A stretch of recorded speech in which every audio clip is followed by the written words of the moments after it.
Awesome. So we're going to have everyone just a minute or two to come join us. And just some quick rules for Zoom. Most or all of you guys have already done Zoom courses, online stuff with me. Just in case you haven't, some simple guidelines. One is please stay muted when you're not sharing. You should see the little red microphone icon with a line through it. That will just preserve the audio quality for everybody. We will have some Q&A sessions, so we'll have plenty of opportunity to interact. When you're asking a question, you're welcome to unmute. And if you're there at your computer, we'd love to see you. If you're going to be away, I'd ask you just turn off your camera until you get back. It's just a little weird to see a bunch of empty backgrounds for the rest of us.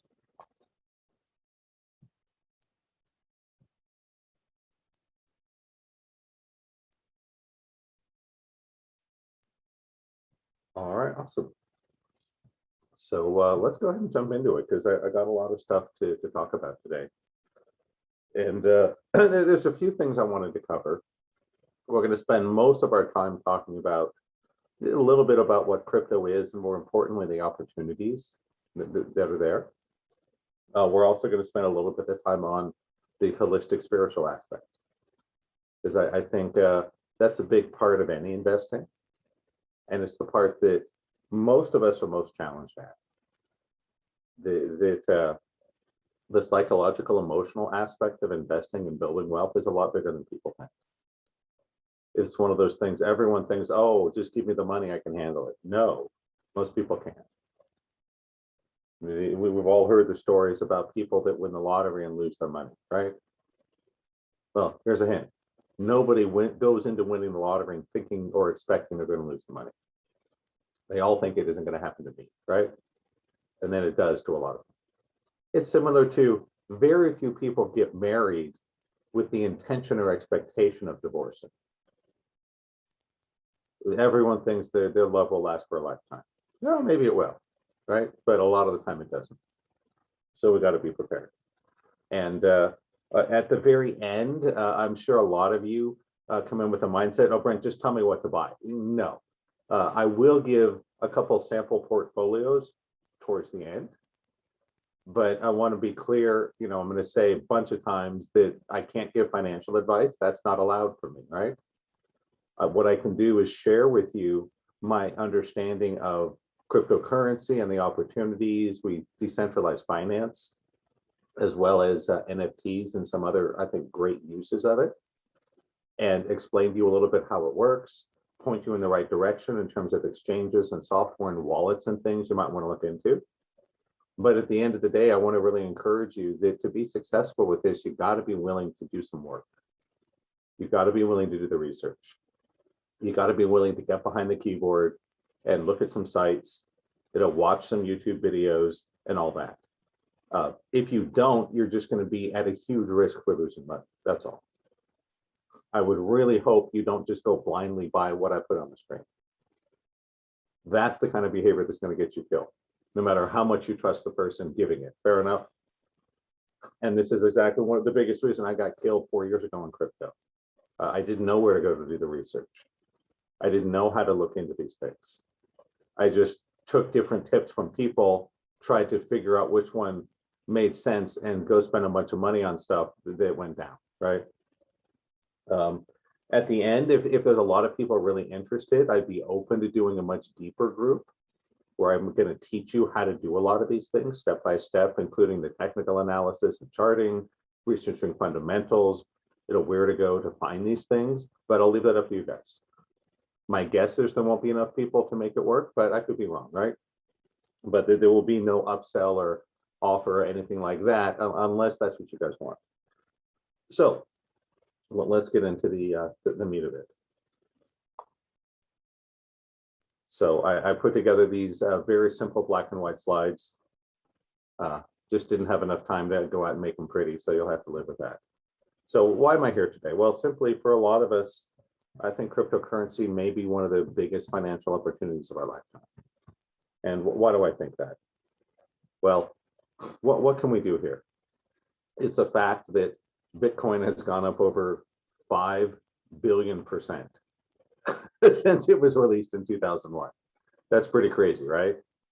5 billion%.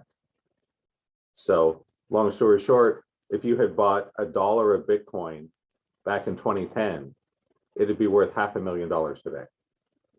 So that's pretty good, right? But there's a lot more to it than just making billions of dollars. And honestly, most of the opportunities to go spend $100 on something and make $1 million the next year, I think most of those are gone. It's not 2010. It's not 2013. So there may be a few, but I wouldn't come in with the expectation you're going to turn $100 into $1 billion. Most of those opportunities are gone. However, there are still lots of great opportunities available. Specifically, if you're willing to do the work with a little bit of luck, a little bit of risk appetite, I think a lot of people can do maybe 3x on the money in a year or two, maybe as much as 10. That's, I think, very doable. One of the things I'll talk about today that really got me hooked back into crypto after several years away from it is what's called DeFi, decentralized finance.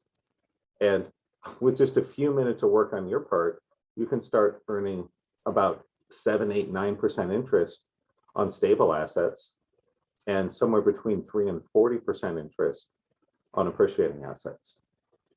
And that sounds really, really good. Of course it is. There's risk to it, right? But that's why I'm here today, because I didn't know about this stuff 6 months ago.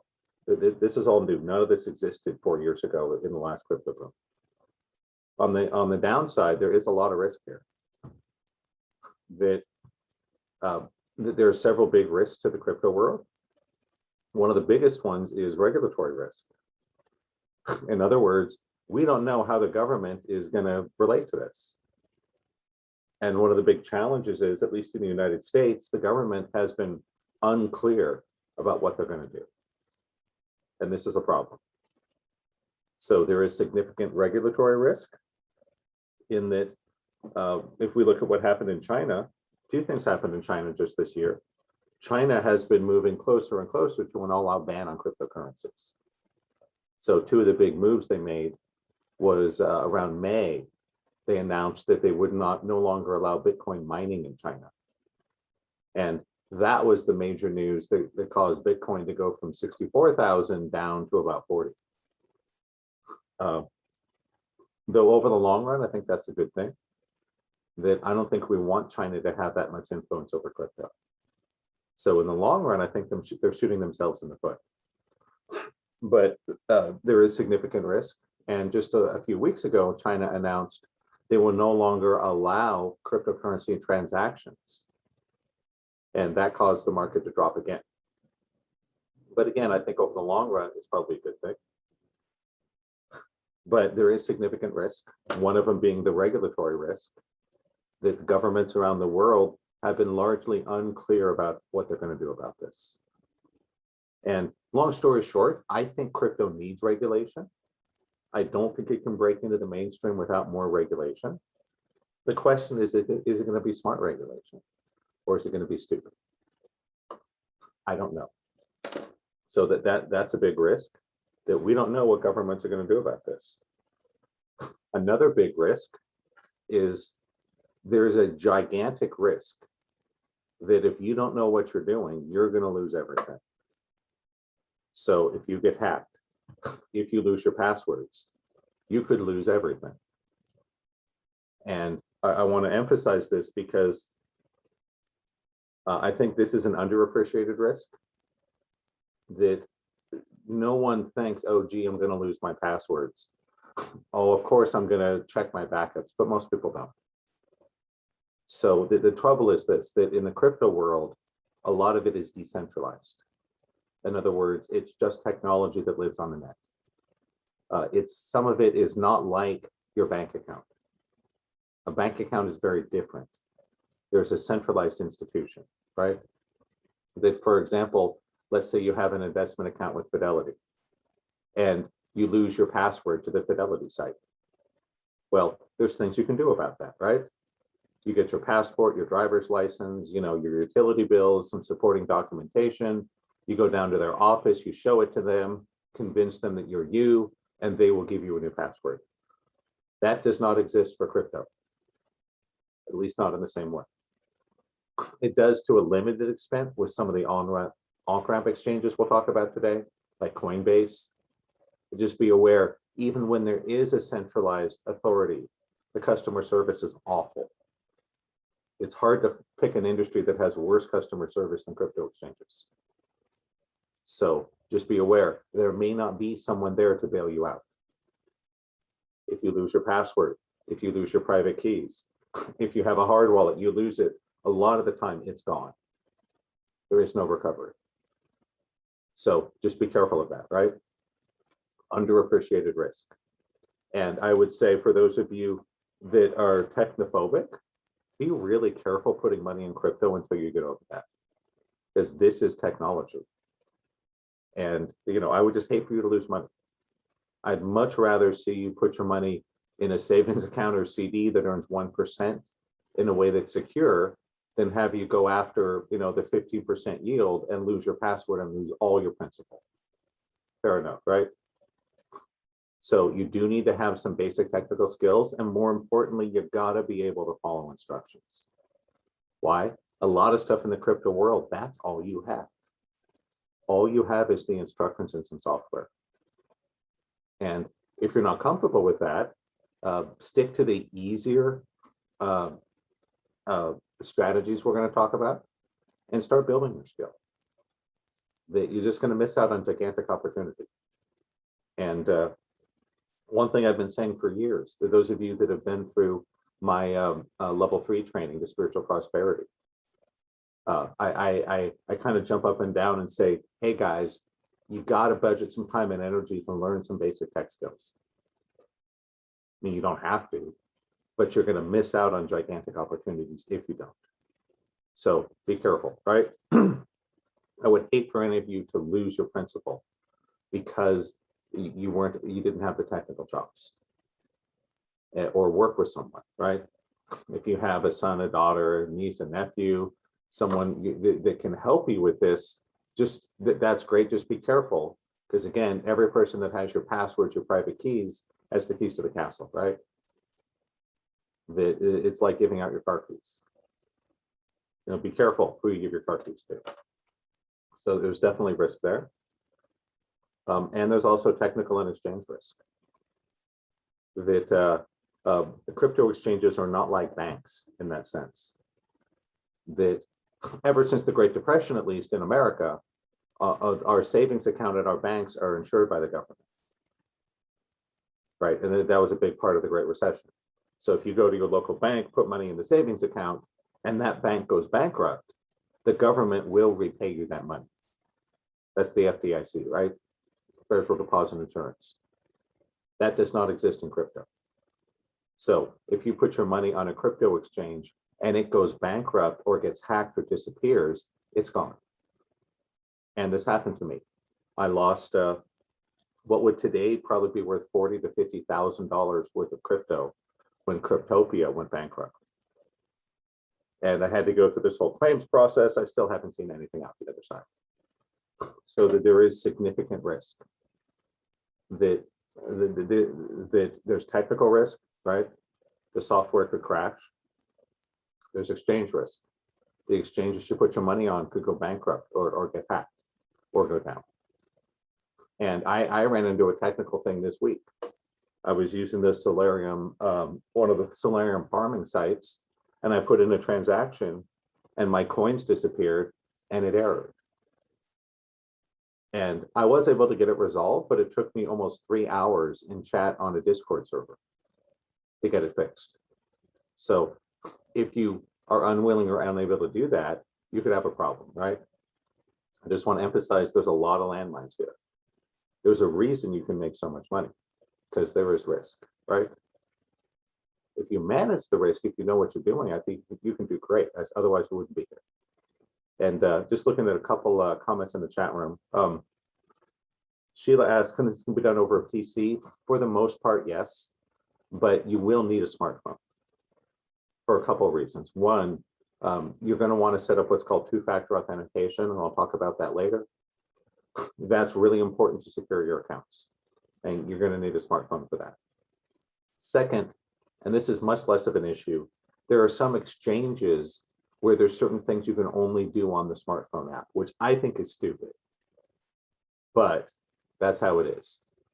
So for example, on Celsius, there's certain things that you need to have the app to do. You can't do on your computer. So can all of it be done on the computer? No. Can much of it? Yes. But if you don't have a phone to act as a two-factor authentication, you're at a huge security risk. So even just to have the two-factor authentication, you need a phone and a computer. And I'll talk more about security later. So that's one of the things we're going to cover. So long story short, there's lots of risk, and it's real simple. Do not put more money into cryptocurrency than you can afford to lose. It is a risk. It is a risk. I don't think it's quite like gambling, because gambling, you know, the odds are against you, right? Here, that's not true. It's like a blackjack table where you can win 65% of the time. That's a good way to look at crypto, right? If you know what you're doing, you can win. But there are risks.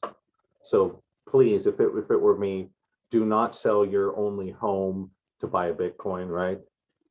Do not cash out all your retirement accounts to go into this. No, nothing like that.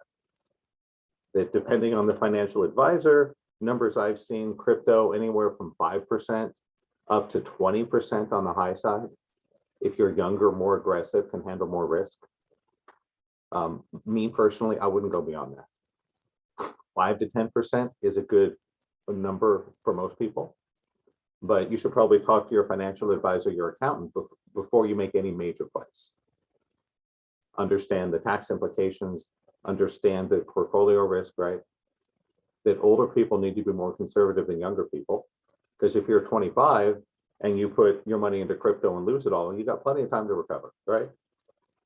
If you're 73 and in retirement, you got to be more careful, because you may not have 20 years to recoup that money if it's gone, right? So there's huge opportunity, but there's also risk, so be aware. And I would say, as a general rule, when in doubt, do nothing. I think will serve you well. In other words, better to miss out on some opportunities than make a huge mistake. So I would be a little conservative. When in doubt, do nothing. So what are we going to talk about today? First, I want to talk about the spiritual stuff. Where does wealth really come from? You know, how does cryptocurrency fit into here? So that we'll talk a little about that. Two, some critical ingredients for anyone to have financial success, no matter what you're investing in. I'll talk a little about crypto in the long term. In other words, strategies, why you would get into this or why you wouldn't. Big picture stuff. Then I'm going to talk a little about crypto basics, give you a little bit of vocabulary, explain cryptocurrency and blockchains and exchanges and things like that, so you can read the news and understand what it means. We'll talk about some of the most popular coins, some of the bigger exchanges and networks and ecosystems. And we'll go a little bit into both crypto fundamentals as well as technical analysis. And these terms will be very familiar if you've done any stock market or Forex investing. But basically, for the stock market, fundamentals would be, is this company going to make money, right? Are they going to grow? Are they going to make profits? Technical analysis is looking at how the charts move, sort of the psychology of investing. And I think they're both really useful. Number 7, I want to cover the biggest threats and biggest mistakes. So these are the things that can wipe you out. I want you to be aware of it and have a plan of action so you don't make a lot of these common mistakes. Because again, with crypto, you can lose everything pretty easily. That's not as true of the stock market, right? It may lose 50%, but if you lose your password to TD Ameritrade, your money isn't gone. It could be in crypto, as well as some strategies. And the last couple slides, I'm going to give you guys, just some examples of what I think are good portfolios. But again, I really want you to go look into it at least a little bit yourself before you go and put money on the line. And yeah, I will be giving away a copy of the slides. I'm happy to give these to you guys. So let's talk a little about the spiritual aspect. Where does wealth really come from? Well, first thing I want to talk about is I want you all to make a distinction in your mind between the source of money and the delivery vehicle. And this is really important. Oops, wrong slide. There we go. And so there's a difference between the source and the delivery vehicle. And those of you that have been through a lot of my material, you already know this, right? But maybe I know not everyone has. So I want to be really clear that what we tend to think is that the money that comes to you, the source of it is your job or your bank account or the government or your family or something like that, right? No, none of those things is the source of your money. The source of your money is you, awareness. It's that simple, the divine spark. That's the source of your money. These other things, your job, your investment account, right? Your government benefits, your family, the lottery, cryptocurrency, whatever. These are simply delivery vehicles. They bring it to you, but they're not the source of it. And this is really critical because when you confuse the source of something with the means of delivery, you're going to have a hell of a time getting what you want.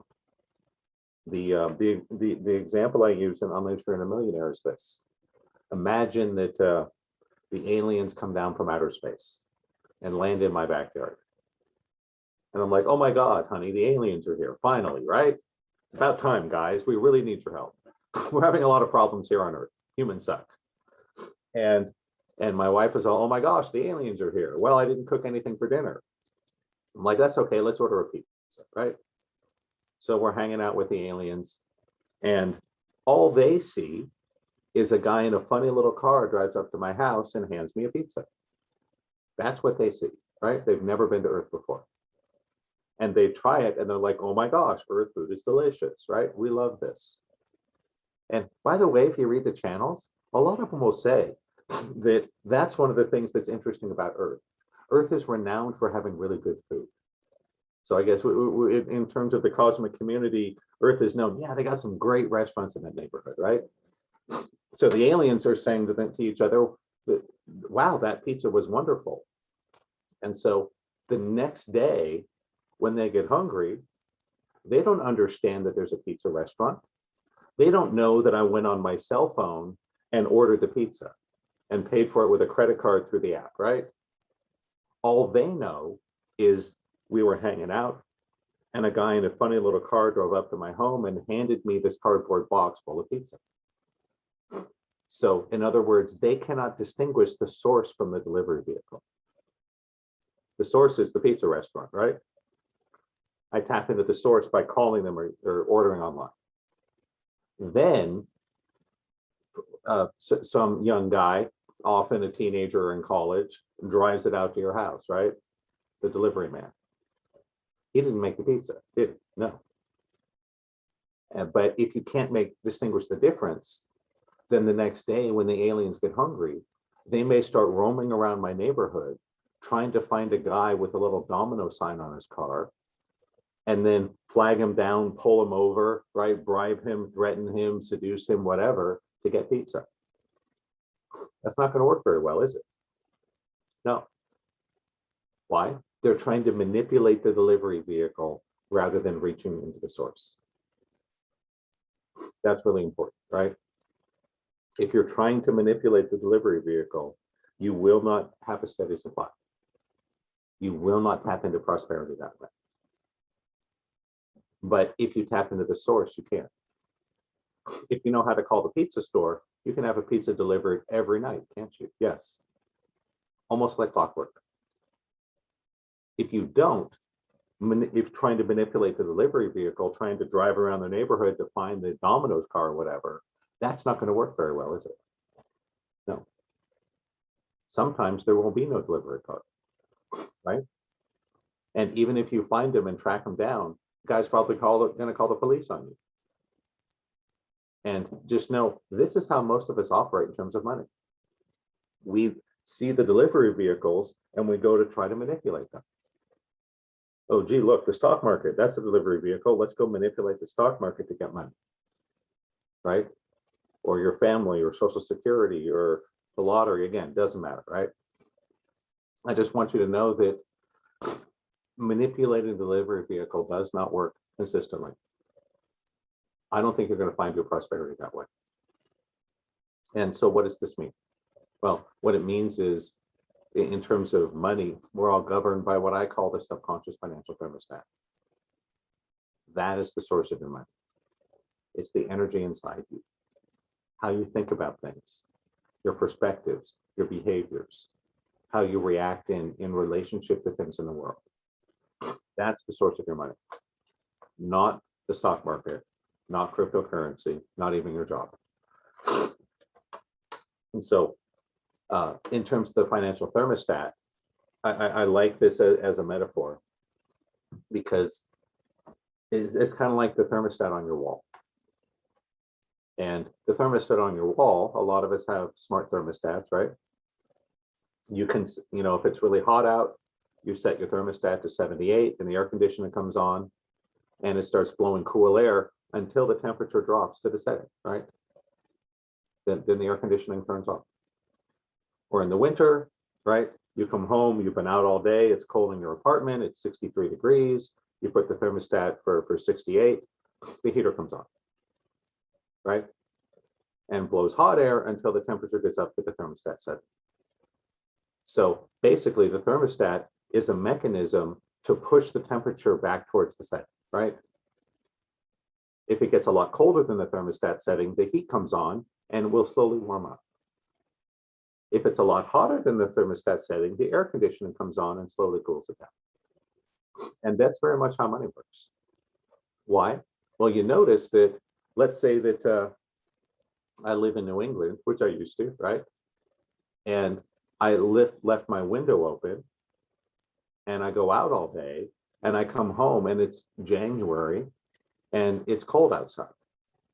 It's like, oh my gosh, I left my window open. Now it's 45 degrees inside my apartment.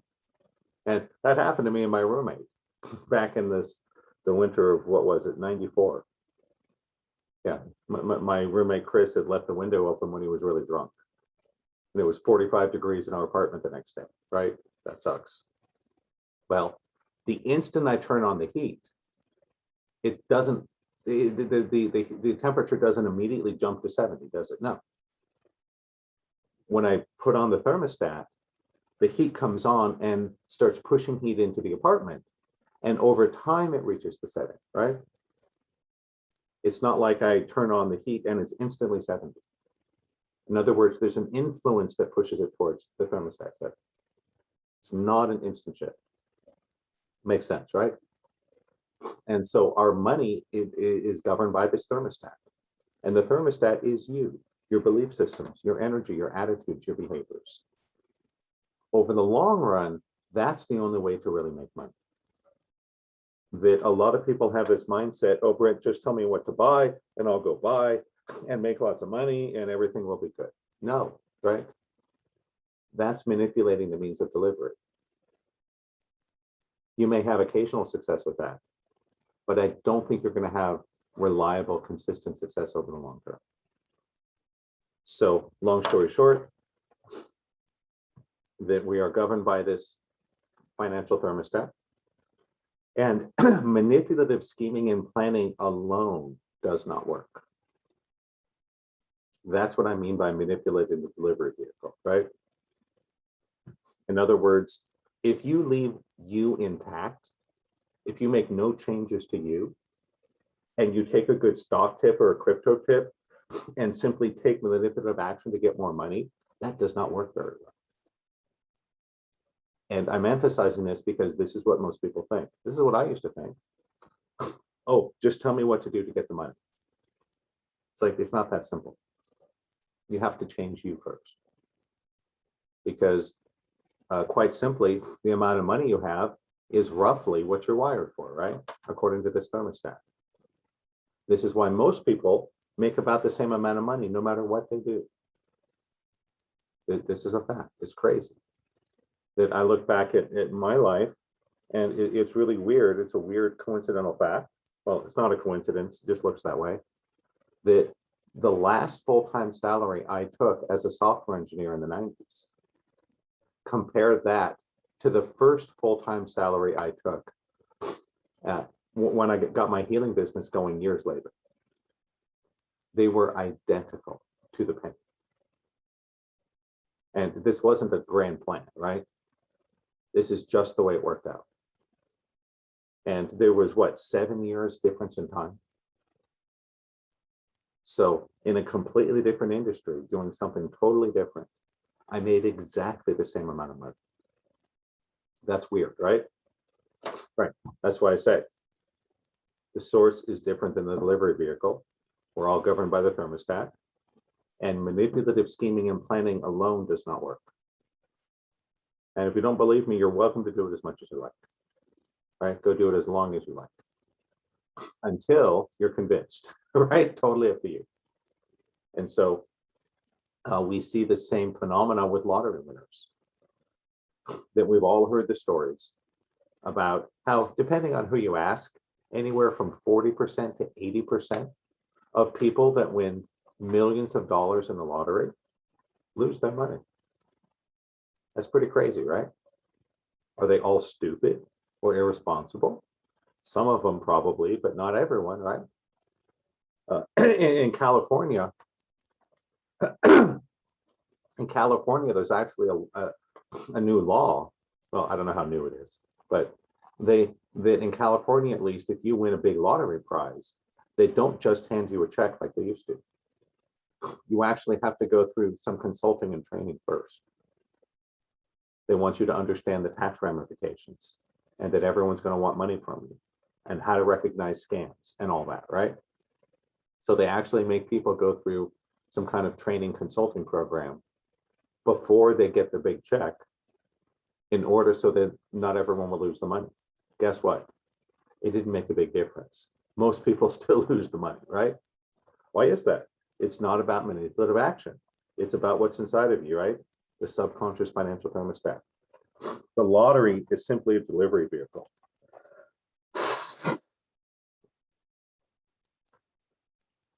Everyone sees that, right? Your job, your investments, cryptocurrency, the government, the lottery, all just delivery vehicles.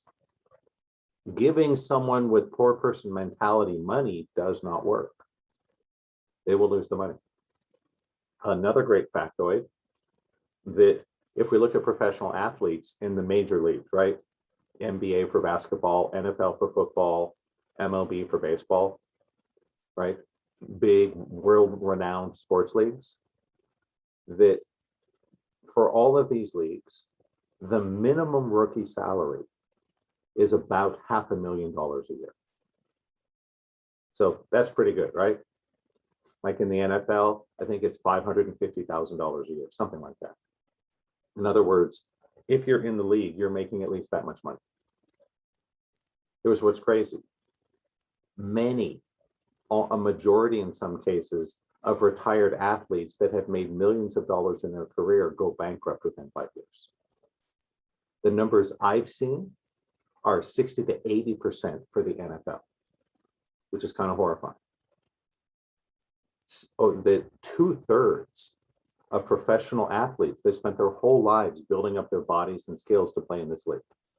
They make at least $500,000, some a lot more, right? 2/3 of them go bankrupt.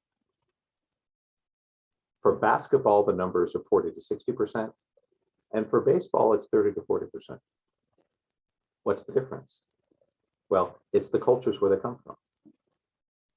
That for basketball and football, we'll just pick on football. And I say this with love, right? I love football. I love college football. I even like high school football, right? I love sports.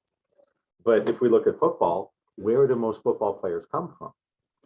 Well, most of them come either from the inner city or from rural areas. Both tend to be poor. So they simply don't have the financial wiring to be successful. They could learn it. And some do. Some go on to become incredibly successful businessmen. Some do, right? Like Magic Johnson. He came out of the ghetto and again, I say that with love. I don't mean to insult anyone. He came out of a very poor area in Michigan, near Detroit.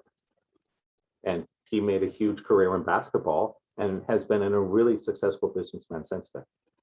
So it's not everyone, but he was able to get financially literate. He changed his wiring. But most football players come from poor communities, poor households.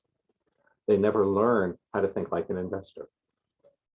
And even if you pay them $500,000 a year, many go bankrupt. And that sucks. Allen Iverson, famous basketball player, back in the 90s and 2000s, he was huge. He made something like $180 million playing basketball. That's pretty good, right? He went bankrupt. And watching AI play was really something. I mean, in Dungeons and Dragons, there's a spell called haste that makes you move faster than everyone else, right? Me and my buddies used to joke, Allen Iverson, when he played, it looked like he was hasted. It looked like someone cast a magic spell on him, so he moved faster than everyone else, right? He was an incredible player. He lost all his money. Why? He didn't have the wiring. He didn't have the financial literacy, right? So long story short, if you leave you intact and add money, most of the time you're not going to like what happens. Most of the time you're going to lose that money, usually within 5 years. On the flip side, the thermostat will also support you when you get below your setting. And it's also wild that not only did I make the same amount of money at the beginning of my healing business as I did in software, that when I made huge mistakes and went bankrupt, I thought my life was over financially. It's really crazy. It took me 5 years to get back to where I was before the bankruptcy. Isn't that weird, right? So there's an upside to the thermostat too. If you're wired for a lot of success and prosperity, and shit happens, because it does, right? Things happen in life. People get sick, we have accidents, we have injuries, people die, right? Houses burn down. When these things happen, if you suffer a huge setback, just know the thermostat will support you. You will build back. It'll take some time, right? And it's weird, this 5 years number keeps popping up in a lot of places. So that's roughly the time frame, right? It'd be like if you come into your house and it's really cold, it takes it 5 years to reach the thermostat set. That's how the money thermostat works. Hope that makes sense. So just know that you need to be changing the you. Now, with my healing business, over time, I was able to make more money because I was doing a lot of work to change me, right? Digging, belief work, clearing traumas, listening to coaching programs, success mindsets, masterminds, movement, especially awakening. These things raise your thermostat. And one of the reasons I'm doing this here today is I know that a lot of you have done the work, but your delivery vehicle hasn't shown up yet. Maybe this will be it. So this is really my first effort, really in the whole 20 years I've been doing healing, to not only give you the energy work, but also a delivery vehicle. Fair enough, right? We need to work the source and the delivery vehicle. Together they create the experience. They both matter. And so what I would encourage you all to do is volunteer to be the delivery vehicle. Volunteer to say, hey, I'm going to go out and take action, start a company, make an investment, learn about crypto, whatever, right? And volunteer, go, hey, universe, I'd like this to be the delivery vehicle for my money. But notice I choose the word volunteer. We're not insisting, we're not forcing. At the end of the day, none of us can control how our money comes to us. That's not up to us. That I think for many of us, having a job or a company on top of an investment portfolio is a wonderful thing. Because then you're giving the universe, excuse me, you're giving the universe at least 2 delivery vehicles. You're saying, hey, universe, if you want to send me money through my job, my company, that's open for business, right? And also I have this other thing, right? My stocks, my crypto, whatever your investment is, that you can send me money over here too. I think it's really a powerful thing to offer multiple, at least 2 delivery vehicles to the universe. And then we surrender it. One of my clients I've been working with, he's we'll just say he has a small company and is investing. And we've been doing work on the thermostat, right? Changing his prosperity setting. And he gets a little frustrated, a little, not a lot, that he's like, damn it, I want my money to come through my investments, but it's coming through his company. That we've done all this work trying to help him pump up his investments. That really hasn't budged, but he's going great guns in his business. He's like, Brent, it's crazy. I have literally more people than I have time to work with. So I just want to emphasize, we can't control that, right? We don't get to insist on what delivery vehicle. We just offer the universe a couple and let the divine mind figure out how it shows up, right? That will work well. And in terms of money and crypto, I think this is just a good delivery vehicle. That, long story short, if you haven't done the work to increase your wiring on the inside, I'm not sure how far this will take you. But if you have, this could be the vehicle that brings you that next piece. So I do see some questions in the chat, so I'm going to take a moment to answer them, then we'll move on. Okay, I will talk a little about the technology later in terms of specific exchanges and software, password managers and all that.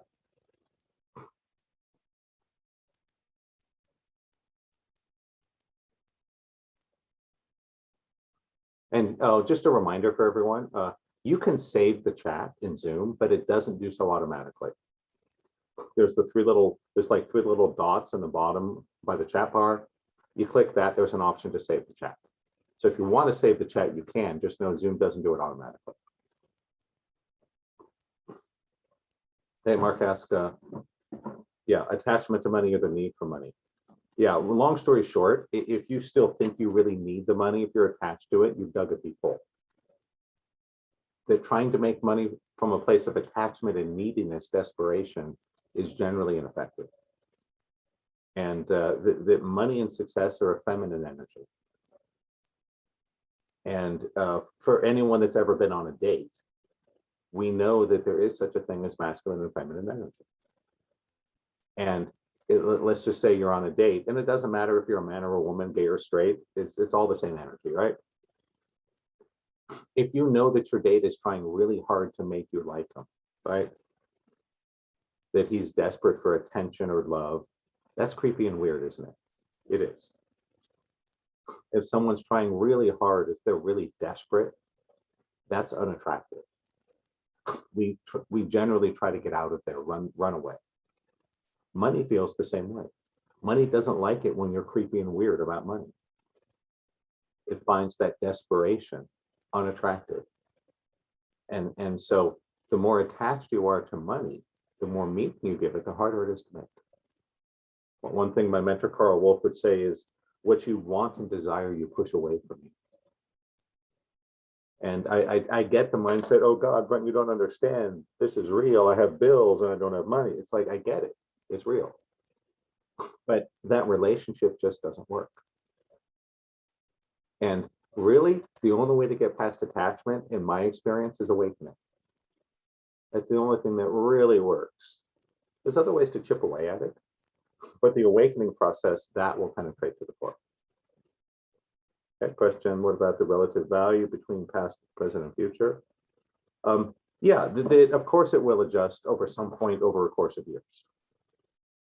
That there is inflation and certain things are more or less expensive at different points in time, right? But it does tend to even out over several years. Brent, I apologize. What was it that your mentor Carl said about desire? The things you want and desire, you push away. For a simple reason that the more you're wanting and desiring it, the more you're telling the universe you don't have it.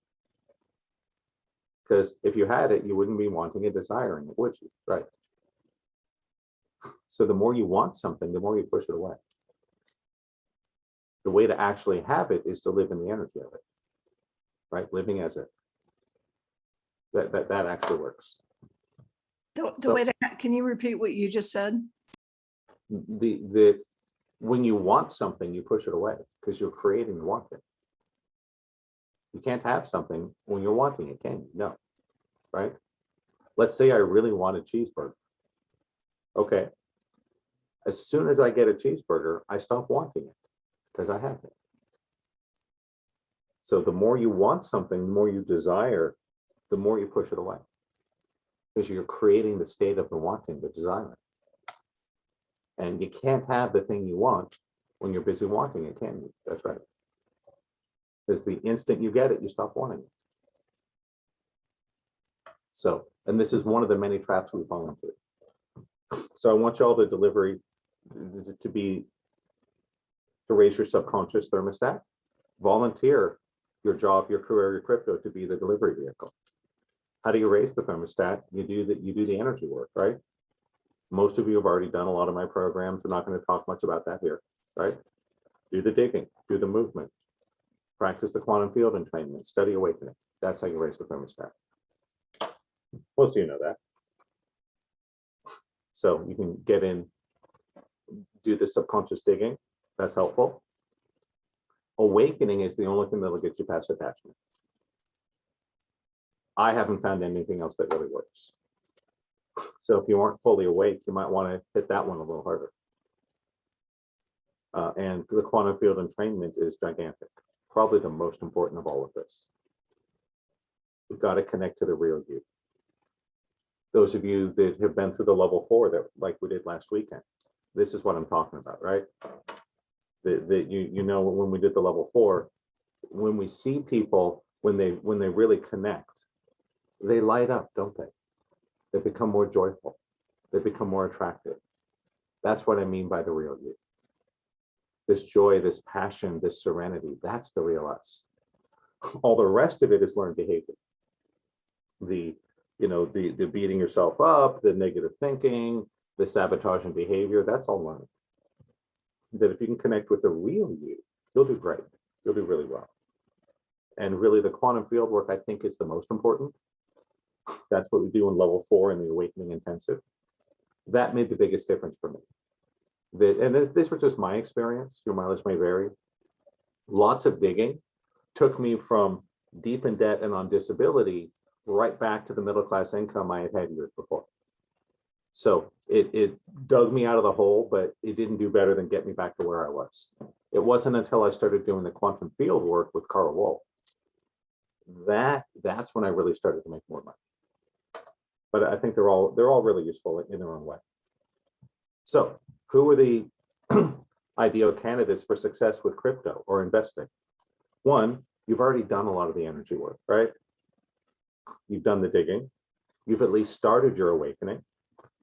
The further along, the better, right? Less attachment, more presence. And you've developed your Victor skills to create a delivery vehicle. What does that mean? You have to have some kind of skills or abilities to give the universe something to work with, right? So if you know how to arrange flowers, if you know how to program computers, if you know how to write contracts, these are all Victor skills, right?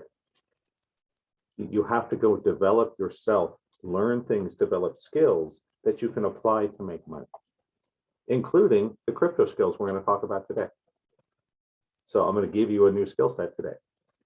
And because of the work you've done, your energy, your beliefs, your thermostat is running at a higher setting than your bank account and your job can keep up with.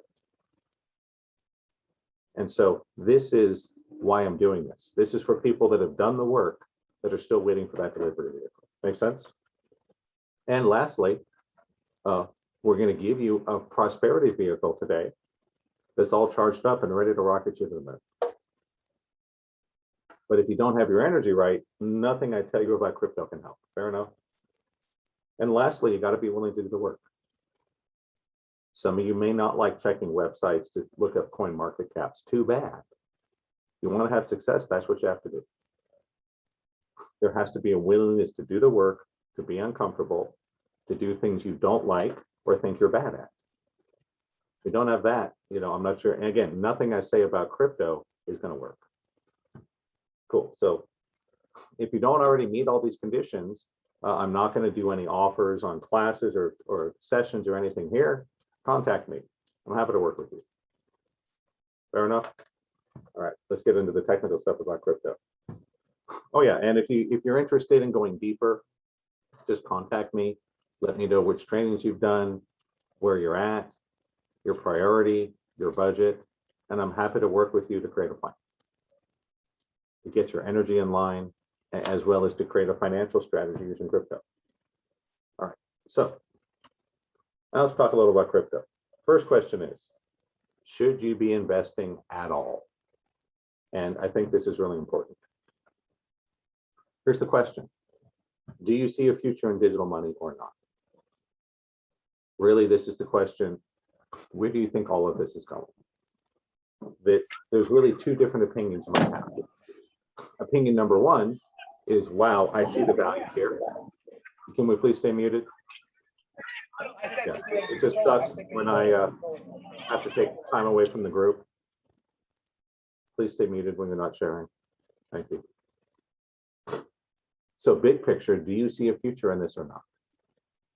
If you do see a future in this, if you think that this blockchain, this cryptocurrency is going to be huge in the future, then that's a really good reason to invest. Because Bitcoin will and the cryptos will go up and down. Everything does, right? Real estate goes up and down, stocks go up and down, precious metals go up and down. But if you think that this is something important in the long term, then over the long term, you will make money. For example, if you bought Bitcoin at the absolute peak in 2017, 2018, you get up to about $20,000. If you bought it at the absolute worst time, you still would have more than doubled your money, because it's been ranging around 40,000 some the last month or so.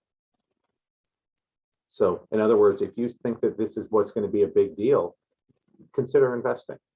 On the other hand, if you think this is just a Ponzi scheme, that people are just, no one's ever actually going to use it, that it's all just speculative, then it's kind of like a Ponzi scheme. People that get in at the top make lots of money, and the people that get in late get caught holding the bag and get screwed.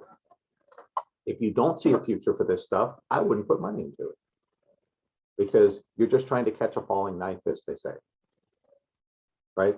If you think that this is ultimately all going to zero, I wouldn't put money into it, because then you're just thinking, well, I'm going to buy it when it's low and sell it when it's high before it crashes to zero. I wouldn't even do it. And that's why I wanted to talk to you a little today about why you might believe there is or isn't. So when we get into crypto, the first question I want to ask is this. A lot of people don't know this.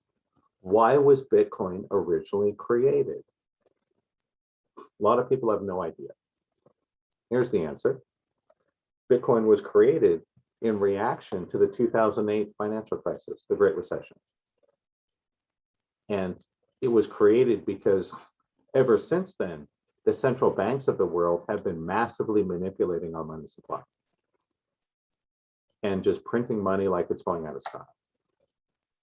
And what's happened is all the benefits of this have gone to the super wealthy. The super wealthy have increased their wealth by like 10 times since then. The middle class, the working class have not. We've been going backwards. And so Bitcoin was created as a non-centralized digital ledger and payment system that people could use to buy, sell, and track payments without interference or manipulation from governments and central banks. That's why crypto was created. It is, some people call Bitcoin digital gold.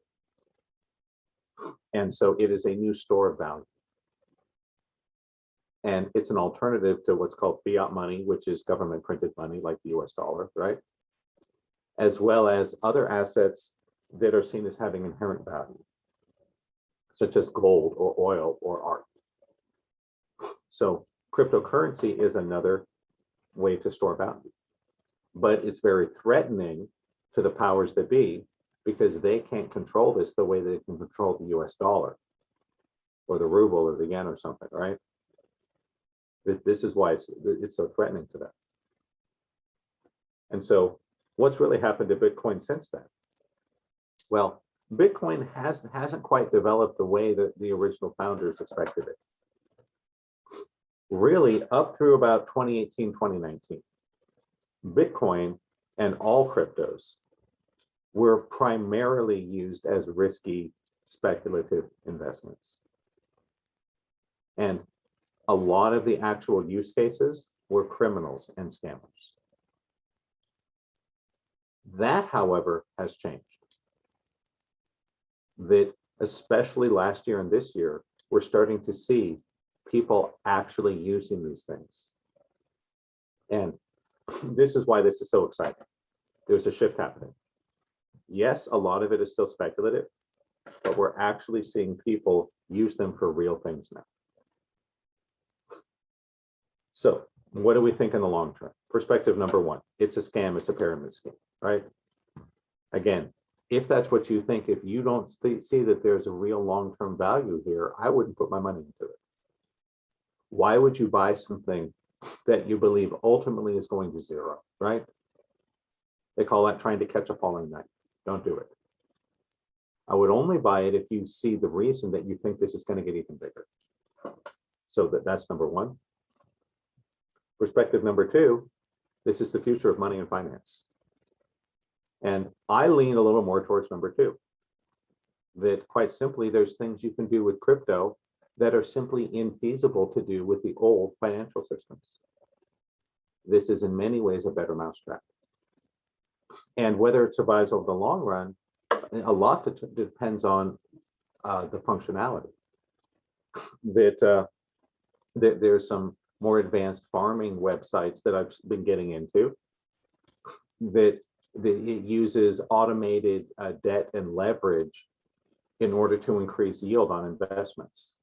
So as of right now, you can make 1.5% per day on your money if you have it invested in one of these farms. Why? It's all done through crypto. It's just a website. You just select the pairs, decide how much, connect to your wallet, hit the button. It takes you about 3 minutes. And it automatically, it takes coin pairs and you put in one side. It uses the coins you put in as assets, as collateral to borrow coins on the other side at an interest rate, makes those available to exchanges to create liquidity.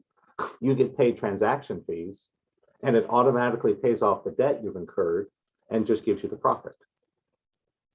You can't do that with typical financial models without a highly trained professional being in the middle making it happen. This is completely automated. You can do it with as little as $5. Start making interest, right? This is why I think there's a long-term use case. Crypto can do things that you cannot do other ways. That's why I'm bullish on the future, but we want to remember there is risk. That the better technology doesn't always win. It usually does. A good example would be VHS and Betamax. And I remember the VHS Betamax wars, right? Beta was a better technology, for sure. VHS won. So that's an example from history. The better tech doesn't always win, but most of the time it does. And there is a risk that governments will fudge it up. They'll put so many restrictions and requirements on it that it effectively kills it. I think that would be stupid, because shutting down crypto right now would be like the government outlawing e-commerce websites in 1996. Just incredibly short-sighted because there's so much growth there, right? So what are some of the real-world use cases? And this is important. One, digital payment and ledger. This was the original purpose of Bitcoin, right? To have a store of value and a way of tracking that value. That's what we mean by ledger, right? So if I give $20 in Bitcoin to Derek, everyone respects that, right? And it's decentralized. In other words, there's no one person or company or government that can control it. It's done through a voting mechanism. So this is the original purpose of crypto, but it's grown beyond that. And this is why I think it's really exciting.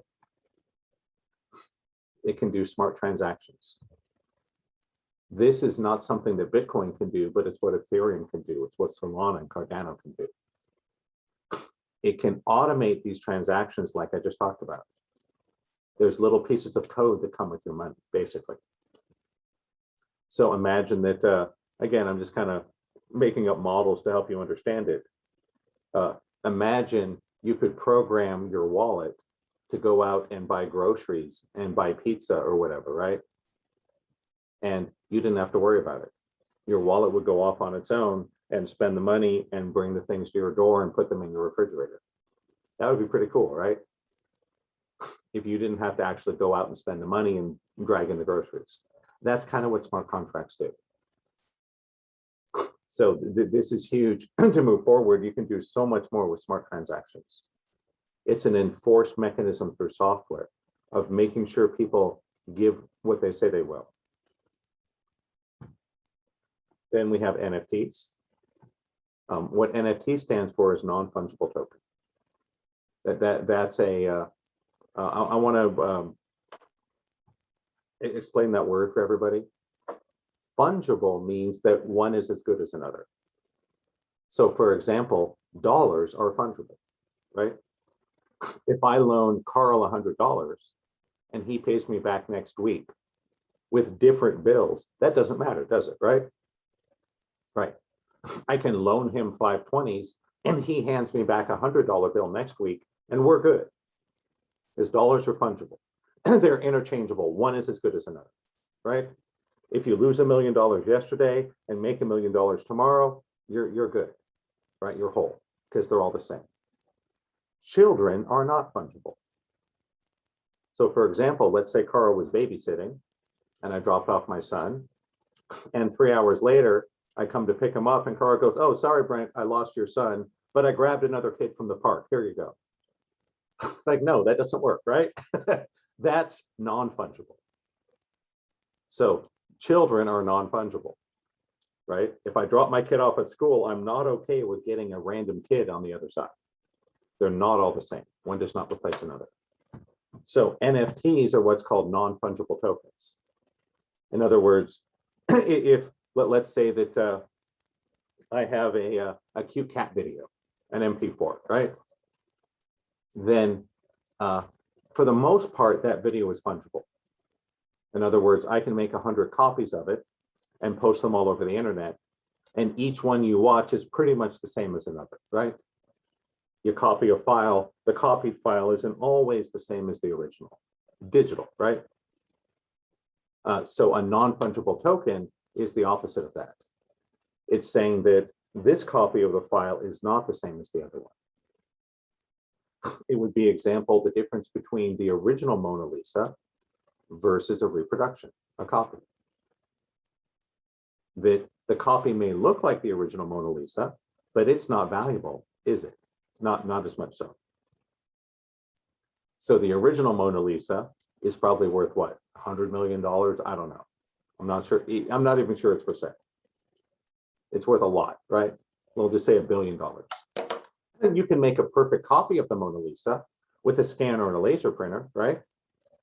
A 3D printer that mimics all the bumps and textures that really looks and feels just like the Mona Lisa. But it's still not the Mona Lisa, right? It's still not the original. Why? That's a non-fungible. There's only one original Mona Lisa. It will always be worth much, much more than the copies.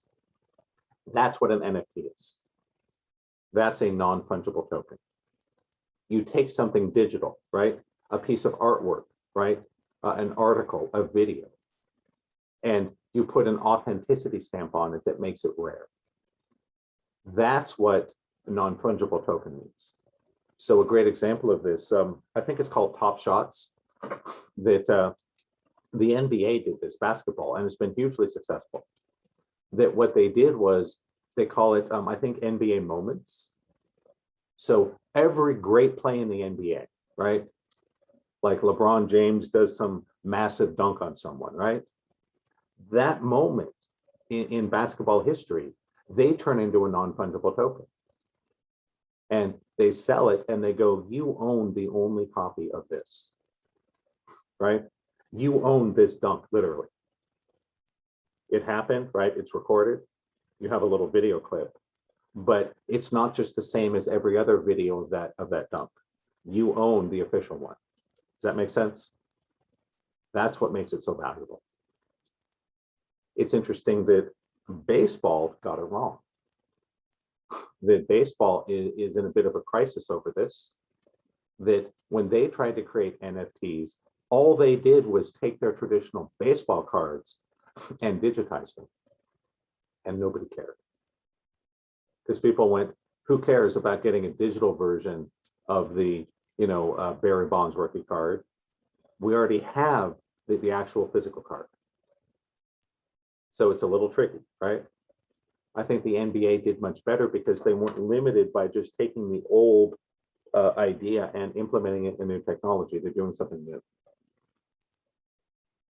And it's been hugely successful.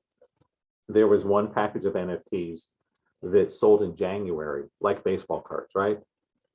$20 for a pack of them. They're now reselling for $15,000. Why? It's rare.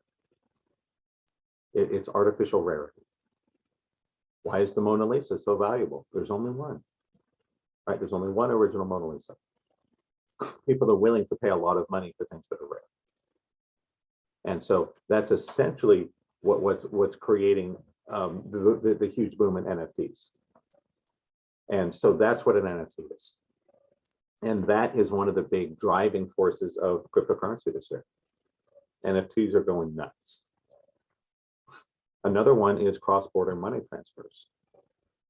And I think this is going to be valuable. I wouldn't call it a killer app, but basically it's expensive to send money across international borders. That, for example, in the United States, there's a lot of immigrants from Central and South America that come here and work and send money to their families in their country of origin. The problem is right now, it is slow and expensive. You have to pay significant fees to send that money, right? If you're sending money from Las Vegas to El Salvador, you have to pay significant fees. One of the things crypto can do is make that much faster, much cheaper. So that the fee you pay is significantly reduced. And it's much easier. So you don't have to go stand in line at Western Union with a stack of documents. You can just send it right from your phone. So that I think is going to be huge. There's also, and this is another huge growing thing, in-game virtual world economies. And so there's games coming out now that are built on the blockchain.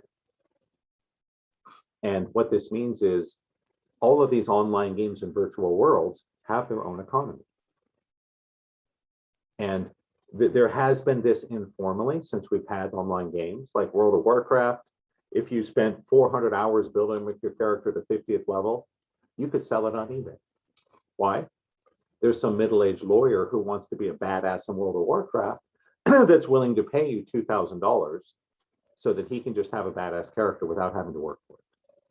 So that's existed to some degree for a couple of decades, but now the whole economy is on the blockchain so that you can buy virtual world land and vehicles. And they are NFTs, they're unique. And you can customize them. And when you go in the virtual world, it has a real use. So for example, the Star Atlas game is coming out soon. And I bought some Atlas tokens. You can go on their website and you can buy a spaceship to use in the game. The spaceships are anywhere from $25,000 to up to $10,000. So if you want to be a badass in Star Atlas, you can go drop 10 grand and buy a huge spaceship. And you are instantly a badass in the game world. So this is a big deal. That World of Warcraft 15 years ago was making $1 billion a month. That was 15 years ago. So we're talking like this is an industry measured in the hundreds of billions of dollars. And yes, for the spaceships, there are a limited number. That's part of the rarity. That's the NFT part, right? But cryptocurrencies and NFTs are the foundational building blocks of virtual world economies, of in-game ecosystems. And people love these games. No, it's huge. So that's another great application. Another good use of crypto. It's an alternative to fiat money, right? Gold, silver, the stock market. I'm not saying sell everything and buy crypto, but it is an alternative. And oh, one other funny thing about the in-game world economies, one of the games, Axie Infinities, that launched this year, that it has actually impacted the gross domestic product of the Philippines nation, because so many Filipinos are playing the game full time.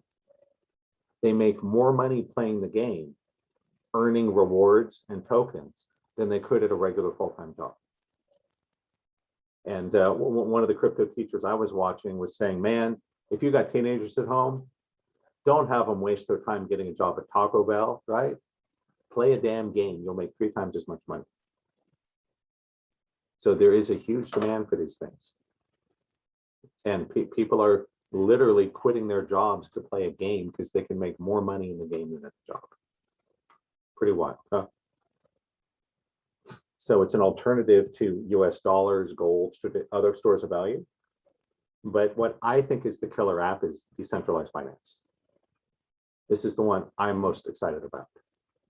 And we're going to talk a little about Celsius and some other things today. But because cryptocurrency is virtual and digital with smart contracts, it can do so much more than any other thing. So for example, on Celsius, this is one of the things you can do. Let's say that I'm having a session with Andrew, and Andrew says, Brent, you know, I've made a whole bunch of money this year. I really want to, you know, go to Hawaii, but I also want to buy some Bitcoin. What should I do? Here's what you could do. You could take 40 grand, go buy a Bitcoin or whatever, right? You can then take a loan against it at 1% interest using your Bitcoin as collateral, and take out, say, $10,000 in cash in US dollars and spend that and go to frickin' Hawaii. Enjoy your trip, right? Have fun. Hot tub with supermodels, whatever your thing is, right? Then you have to pay back that loan. But if the Bitcoin appreciates, the appreciation of your collateral pays off the loan. And if it doesn't, you still have a 1% loan. It's a lot better than your credit card, right? Yes. Your credit card, you're paying 25, 30%.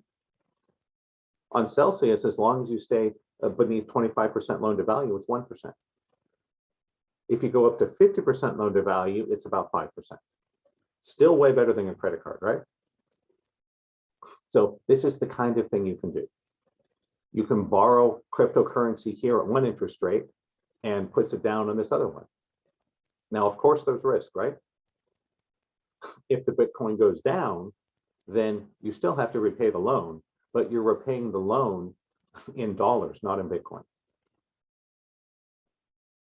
So, of course, you know, the underlying asset can go up with that. It's like if you bought a house and took a second mortgage on it. That a lot of people during the 2000s made a lot of money because they took a second mortgage on their house and invested that money, and then their house became more valuable. And when you sell the house, you can just pay off the loan with the increase in equity.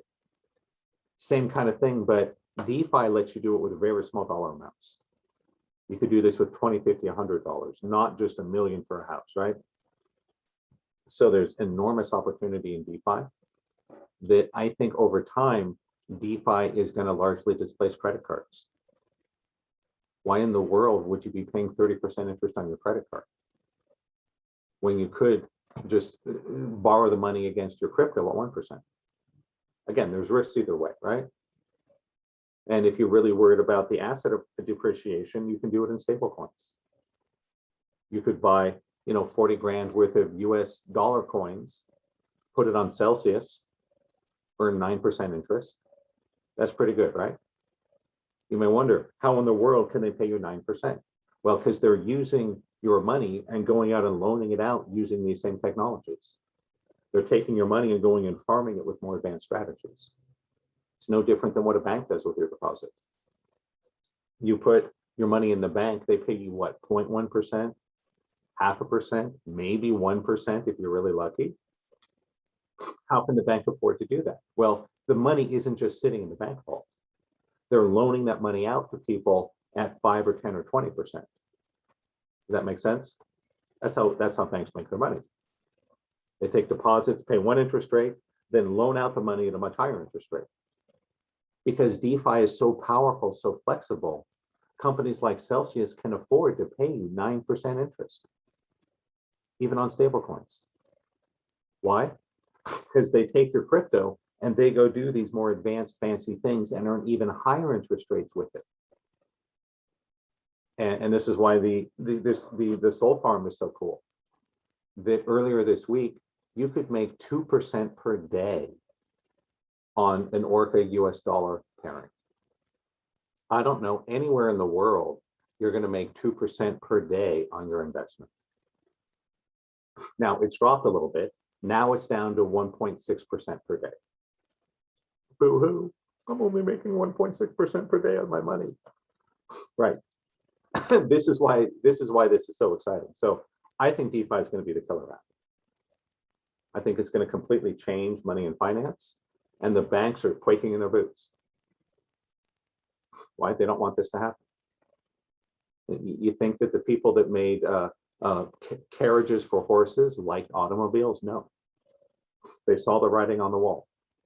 When automobiles showed up, the people that made the horse and buggy knew they were going out of business. And banks won't disappear. There's still going to be a place for banks. It'll just be smaller. Not too different than medicine. There's absolutely a legitimate place for conventional medicine, at least in my opinion. For sure. There's times you need drugs and surgery. We need traditional doctors. It's just when we understand holistic health and nutrition and energy healing, the need for it shrinks.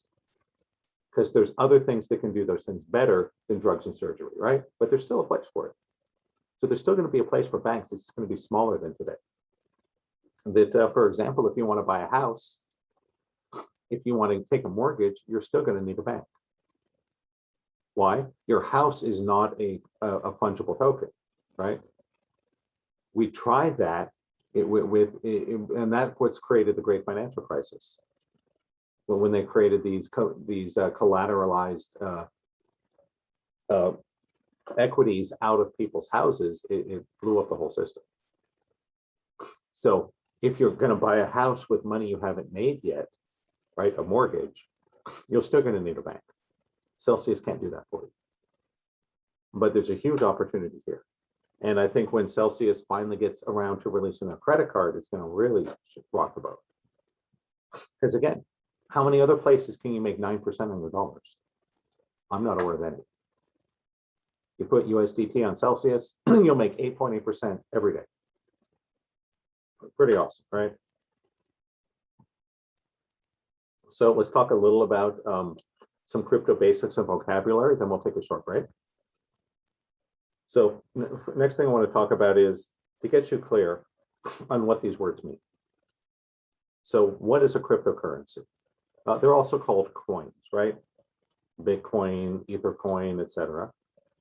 It's digital money. It's tracked and traded on what's called a blockchain. And you've heard of Bitcoin, right? Ethereum, Cardano, Dogecoin, etc. There's over 11,000 different coins out there. And yes, John, 8.8% on USDC on Celsius. Last I checked, right? It moves around a little bit. But there's over 11,000 coins out there. There's a lot of them.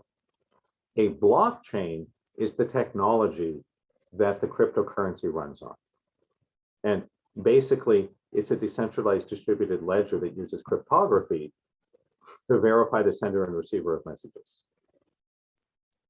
So the way you might think about this is cryptocurrencies run on top of a blockchain. How the way the World Wide Web runs on top of the internet. The World Wide Web is not the only thing that runs on the internet, right? Online games do not use the web. They run straight on the internet, at least the big ones.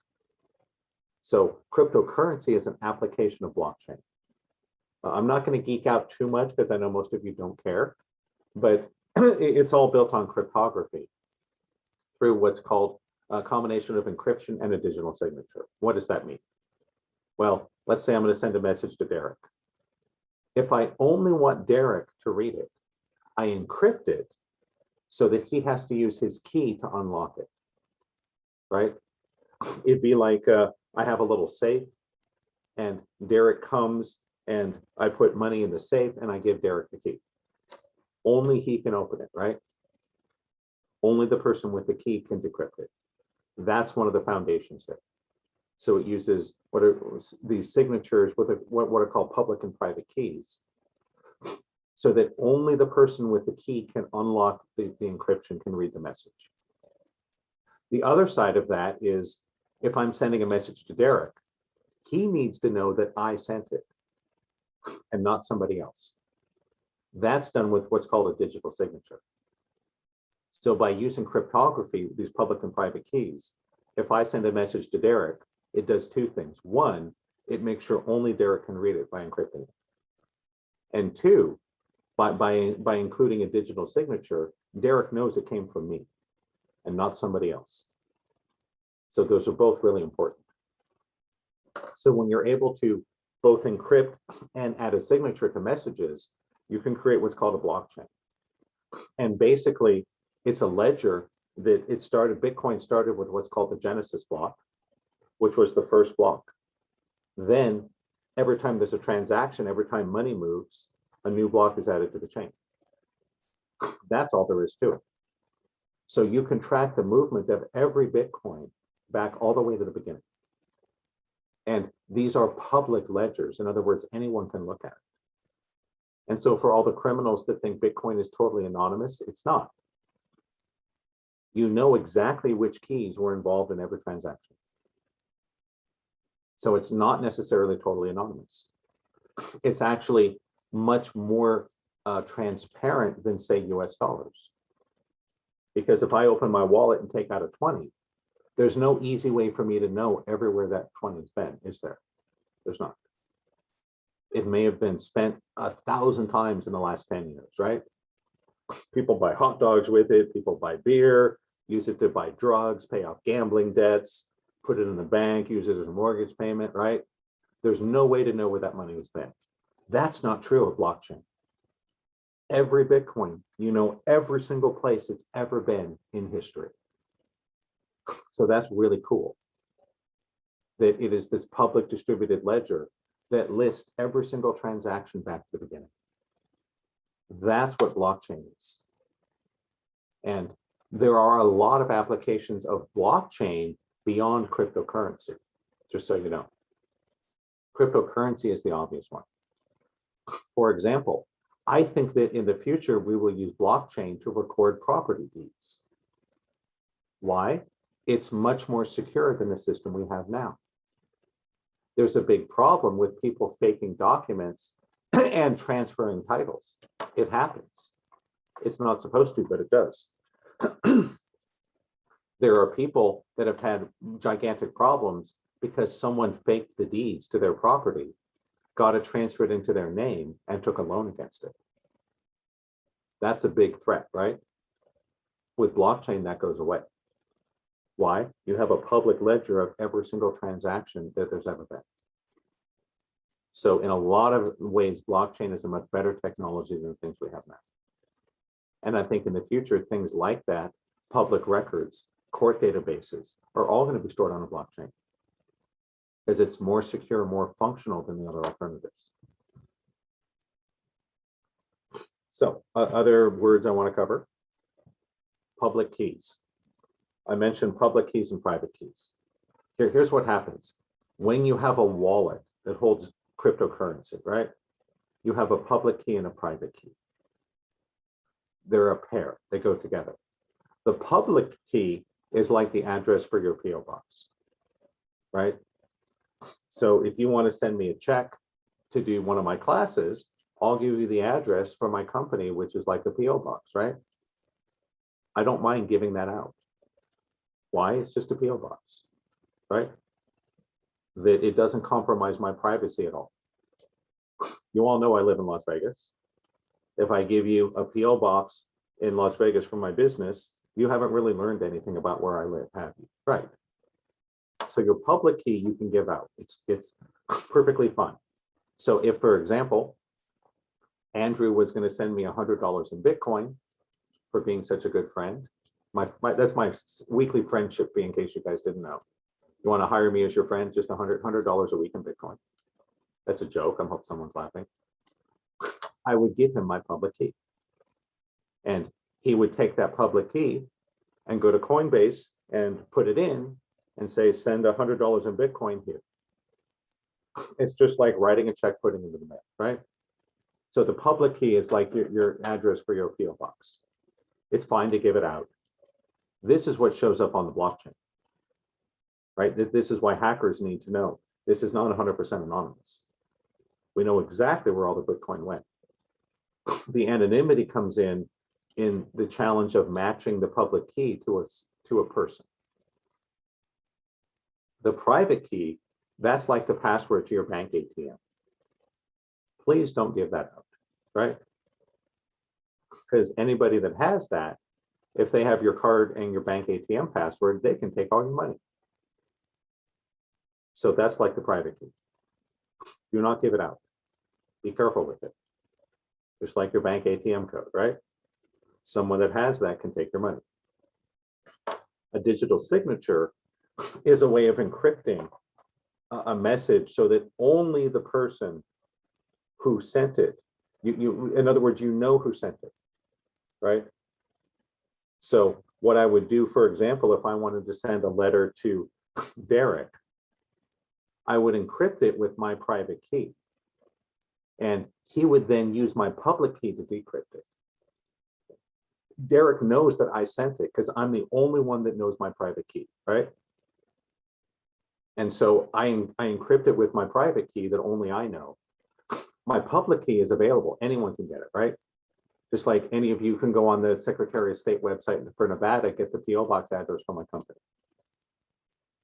Oh, and you would use my public key to decrypt it. That way you know for certain that I sent it. Does that make sense? That's digital signature. We can also use these public-private keys to ensure that only the person you want to get the message can read it. So if I want to send Derek a secret message, if I encrypt that message with his public key, only someone that has his private key can decrypt it. So by using both, we have both. We know who sent it, and we know only the person that it was sent to can read it. But those are the key concepts here. That's what all blockchain and cryptocurrency is based on, is these public-private key pairs. That's what it does. Now, don't worry, you don't need to know any of this to make money on Bitcoin, but I think you should, right? I think you should understand what it is you're buying. So encryption is only the person who's been sent to can read it. Digital signature, you know exactly who sent it. The distributed ledger, every transaction for every coin is sitting on the internet. There are browser sites you can go to, websites that will show you this. I had to do this with Solana this week. That I did a transaction, got an error. I had to work with the text with the text in the Discord server, looking at the blockchain of the Solana to figure out what happened. But we could do it because it's all out there. Every transaction ever made, the public key, the private key, how much, when, is all sitting there forever. This is why it can be very secure. And lastly, we have what's called validation or mining. In other words, why is it how do we prevent people from cheating? Why can't I just put a new block on the chain that says that, Mark sent me $1 million in Bitcoin? Well, that's, that gets, I'm not going to get too much into the tech stuff, but there's two primary ways of doing it. What's called proof of work or proof of stake. And basically, it's very similar to forging US dollars. That there's a lot of people out there that create fake currency, right? Forgers, counterfeit currency. How do we protect against that? Well, the US Treasury, when it prints the dollars, has all these security mechanisms, right? They have a special kind of paper. There's colored threads embedded into the paper. There's a holographic mark put on it by a laser. That the government adds security features when it makes the dollars to make it very difficult to copy. Not impossible, but it makes it very, very difficult. And cryptocurrency is similar. That there's security features put into the blockchain that make it very, very difficult to fake or cheat a block. In the same way that you can't just take a $100 bill and throw it on your printer and hit copy. What's funny is back in the 80s, people did that. There weren't nearly as many security safeguards on the paper money back then. And there were some criminals that actually had really good printers and scanners that literally scanned and printed US dollars. And so the cryptography, the mathematical puzzles is how it's made secure. And in order for a new node to be added, a transaction to be added to the block, computers have to do these incredibly difficult and complex transactions. Similar to the way that if you want to try to forge US dollars, you're going to have to spend a lot of money on equipment and hire a lot of very skilled people to try to beat up the security mechanisms. And they make US dollars with all these security mechanisms, hoping that they can make it so difficult to copy that it's not worth it. For example, if you have to invest $100 million to counterfeit US dollars, that's probably not worth it. Why? You'd have to print so many of them and have them be accepted before you'd ever make a profit. So they try to make it so expensive and so difficult to copy that it's not worth it. Blockchain is very similar. The software makes it so expensive and so difficult to fake or forge a block that it's just not worth it. So it's the same kind of idea. A little more vocabulary for you guys. Not only do we have cryptocurrency and blockchains, we also have what are called networks or ecosystems. And this is really key because what's going on in crypto right now is really a war for the primary ecosystem. So an ecosystem, a network, is all the computers and the software that runs a crypto, including the software protocol, the mining, the validators, the clients, the blockchain itself. This is like the road network. So a rough analog would be the road network is the ecosystem, the network. Cars are the cryptos, right? A car without a road network is worthless, right? Imagine having a car but no roads. You can do very little with it, right? The car is only useful insofar as there's roads. So cryptocurrencies are only useful insofar as there's a network. And that's the big difference between Ethereum, Bitcoin, Solana, Cardano, etc. They're separate networks. They have different protocols. It would be like if we had 4 different road systems in the United States. That's a little crazy, right? But it's kind of like that. And there would be 4 different road systems all trying to get the cars to drive on their roads, saying, hey, our roads are the best. Drive on our roads. They're faster. They cost less. There's less potholes. There's less police, whatever, right? That's kind of what's going on right now. And one of the big changes in crypto from 4 years ago, it was about picking the coin.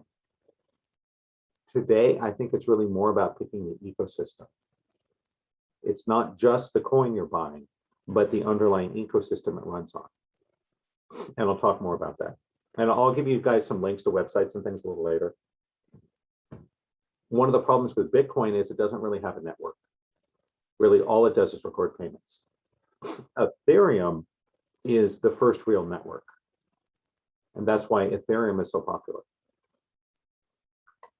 There's also the brand new ones. Solana came out this year, and Cardano is in the process of launching. Pulse Chain is another one. So I think there's huge opportunity if we look more at the networks, the ecosystems, rather than just the crypto. A couple more words and we'll take a break. A wallet. Your wallet is software that holds your crypto. Just like you may have a leather wallet, you keep your US dollars in, right? You have a digital wallet, that's software that holds your cryptocurrency. There's a couple different ways of having wallets. You can have what's called a soft wallet. A soft wallet is just software that runs on your computer, your cell phone. That's it. It's just software.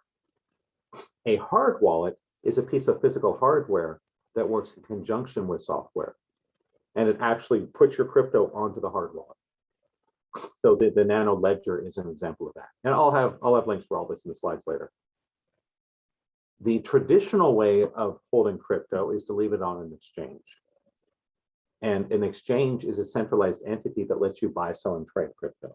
So for example, Coinbase is an exchange, right?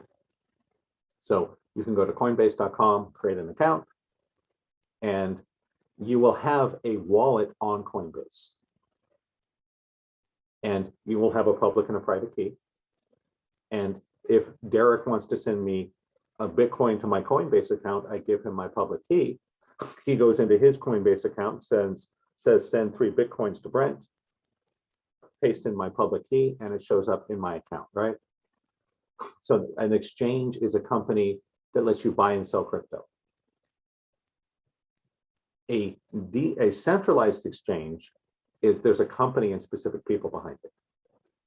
A decentralized exchange is more like a swap meet, right? So it's centralized exchanges like going to Walmart.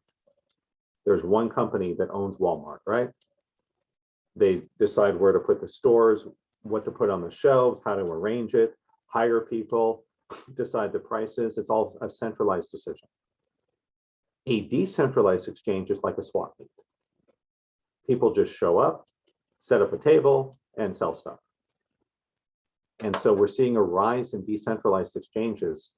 The difference would be this, that if you buy coins on Coinbase, Coinbase holds an inventory of Bitcoin and Ether and all the coins they sell, right? When you buy from Coinbase, they're selling you some of the Bitcoin from their inventory and taking your dollars. And they charge a fee for that, right? That's how they make money. So they're holding all the coins and they're providing liquidity by holding all the coins and shipping them around in accordance to your trades.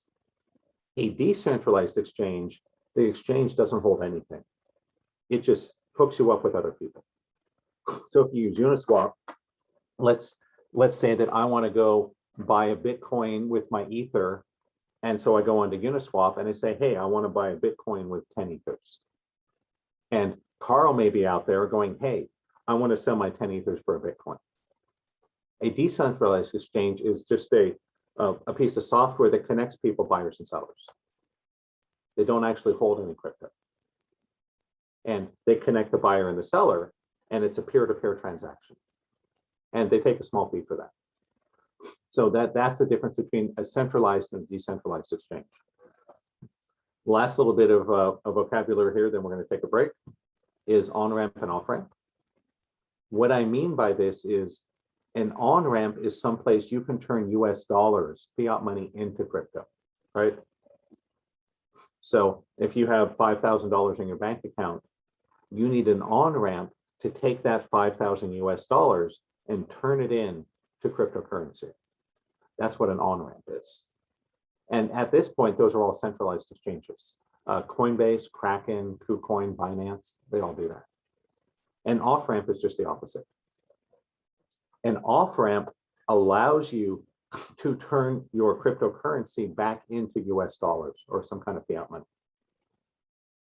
And so you can see how we need the centralized exchanges to be on-ramps and off-ramps, right? There has to be some place that you can take your US dollars or pesos or whatever your currency is and turn them into crypto. That's an on-ramp. You also need some place eventually to turn it back into dollars, right? So you buy a Bitcoin for 40 grand this week, you let it sit on the exchange for 10 years, then you sell it for $1 million, right? You put that into your bank account and then buy a house.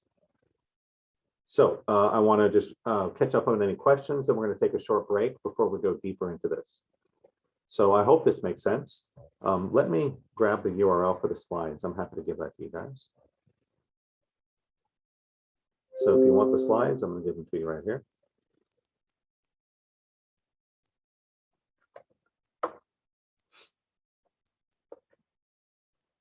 Any questions I haven't answered, go ahead and shoot. Otherwise, we're gonna take a short break. I'll need to go get some more coffee, use the restroom, whatever. Brent, what was the game in the Philippines that people are playing? Because I got two sons Yeah. that can really. Axis Infinity. Apologize? It's called Axis Infinity. Thank you.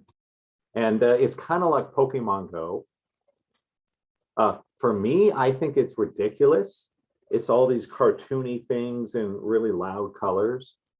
And I saw it, and I'm like, oh God, get this thing away from me, right? But people love it, evidently. It's called Axis Infinity.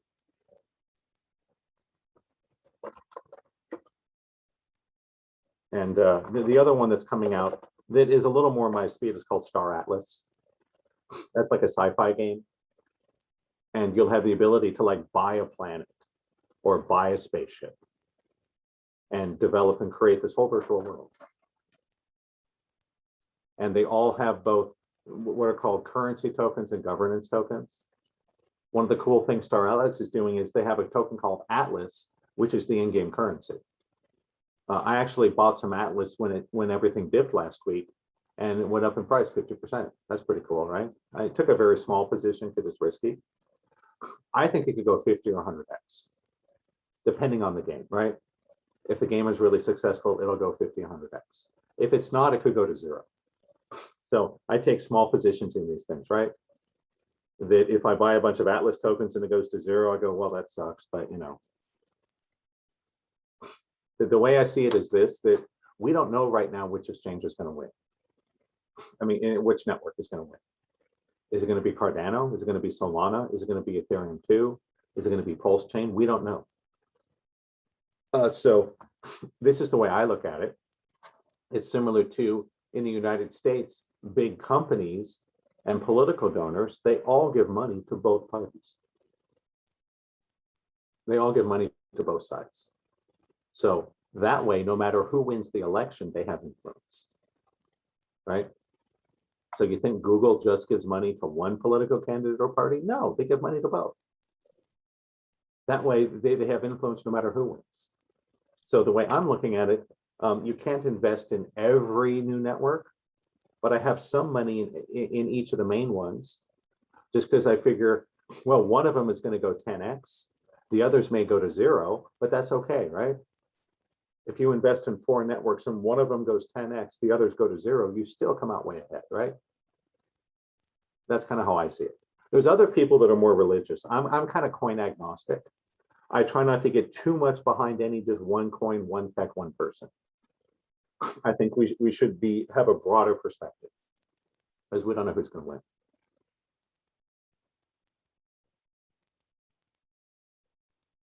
Yeah, question from Tom about the consumption of electricity. I'm going to talk about a little about that after the break. But long story short, there's 2 ways to validate crypto. One is called proof of work. That requires massive amounts of electricity to power the machines and huge environmental impact. That Bitcoin right now produces more carbon emission, uses more power than the entire country of Venezuela. If Bitcoin goes to $250,000, which a lot of people think it will, I think it will in 3 years. We'll see, right? It will use more energy than Germany. And that's a huge problem. It's not sustainable. That's why Elon Musk tweeted that Tesla was no longer accepting Bitcoin, when he realized it's having a big environmental impact. Good news is there's already a solution. It's called proof of stake. And Ethereum is moving towards proof of stake. Solana, Cardano already run proof of stake. That requires a tiny fraction of the energy power. So we already have a solution. And that's one of the reasons I'm not holding a lot of Bitcoin right now. I think Bitcoin is digital gold, but I think it's only going to go so far because it's the earliest, it's the first technology. It has a lot of limitations. And I don't see any great solution for this in terms of the environmental impact of the mining. So I think that's going to limit Bitcoin's upside. There's only so high it can go. Because again, if Bitcoin goes to $250,000, Bitcoin mining will consume more electricity than Germany. That's a problem, right? it will have increased the carbon emissions of the world by like 8%. That's a problem. That's why I think the other coins have more room to run. I think in the long run, I don't think Bitcoin's going to be the network the coin leaders. I think it's going to be one of the others, probably Solana, maybe PulseX. I mean, I don't know which one. I just don't think it'll be Bitcoin. All right, awesome. So if there's any questions I missed, go ahead and post them. Otherwise, I want to give everyone a short break. And if you guys are ever wondering what music you should listen to during a break, just ask. I'm always happy to share. All right, awesome. We got some more to cover, but I want to give everyone a break. It is 10:47 right now. Let's resume at 11 o'clock. What music should you listen to? You know what? I'm going to say Queen, because I've been listening to a lot of Queen lately. Here, I'll give you guys a good live version.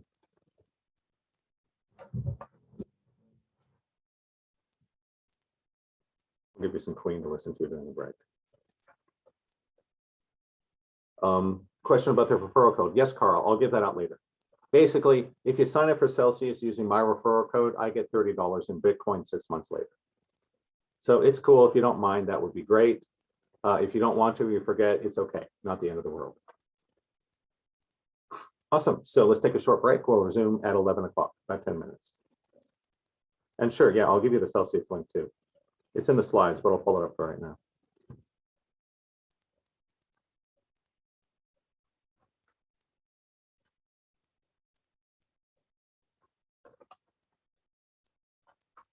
So there's your Celsius link. All right, take a break. See you all in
All right, and we are back. So we're going to jump right into it. And yeah, if you aren't, if you don't love innuendo, there's something wrong with you. It's one of my favorite Queen albums and songs. I think it's really underrated. But I'm a big Queen fan, so Stone Cold Crazy, another awesome Queen song, I think is totally underrated. But anyhow, it's funny. There's a lot of metalheads that love Queen. I think it's just some people just appreciate good music, right? Anyhow, doesn't matter. I'm just having fun with this.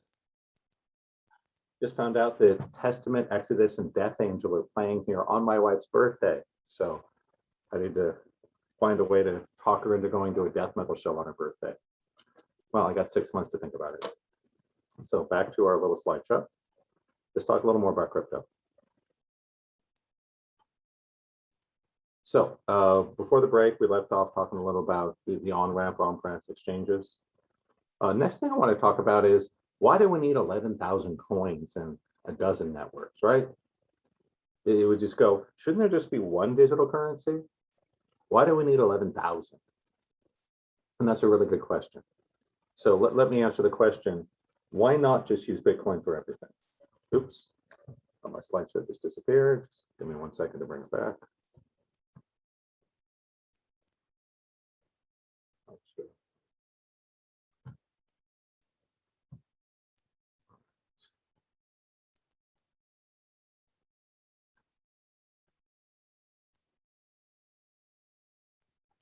There we go.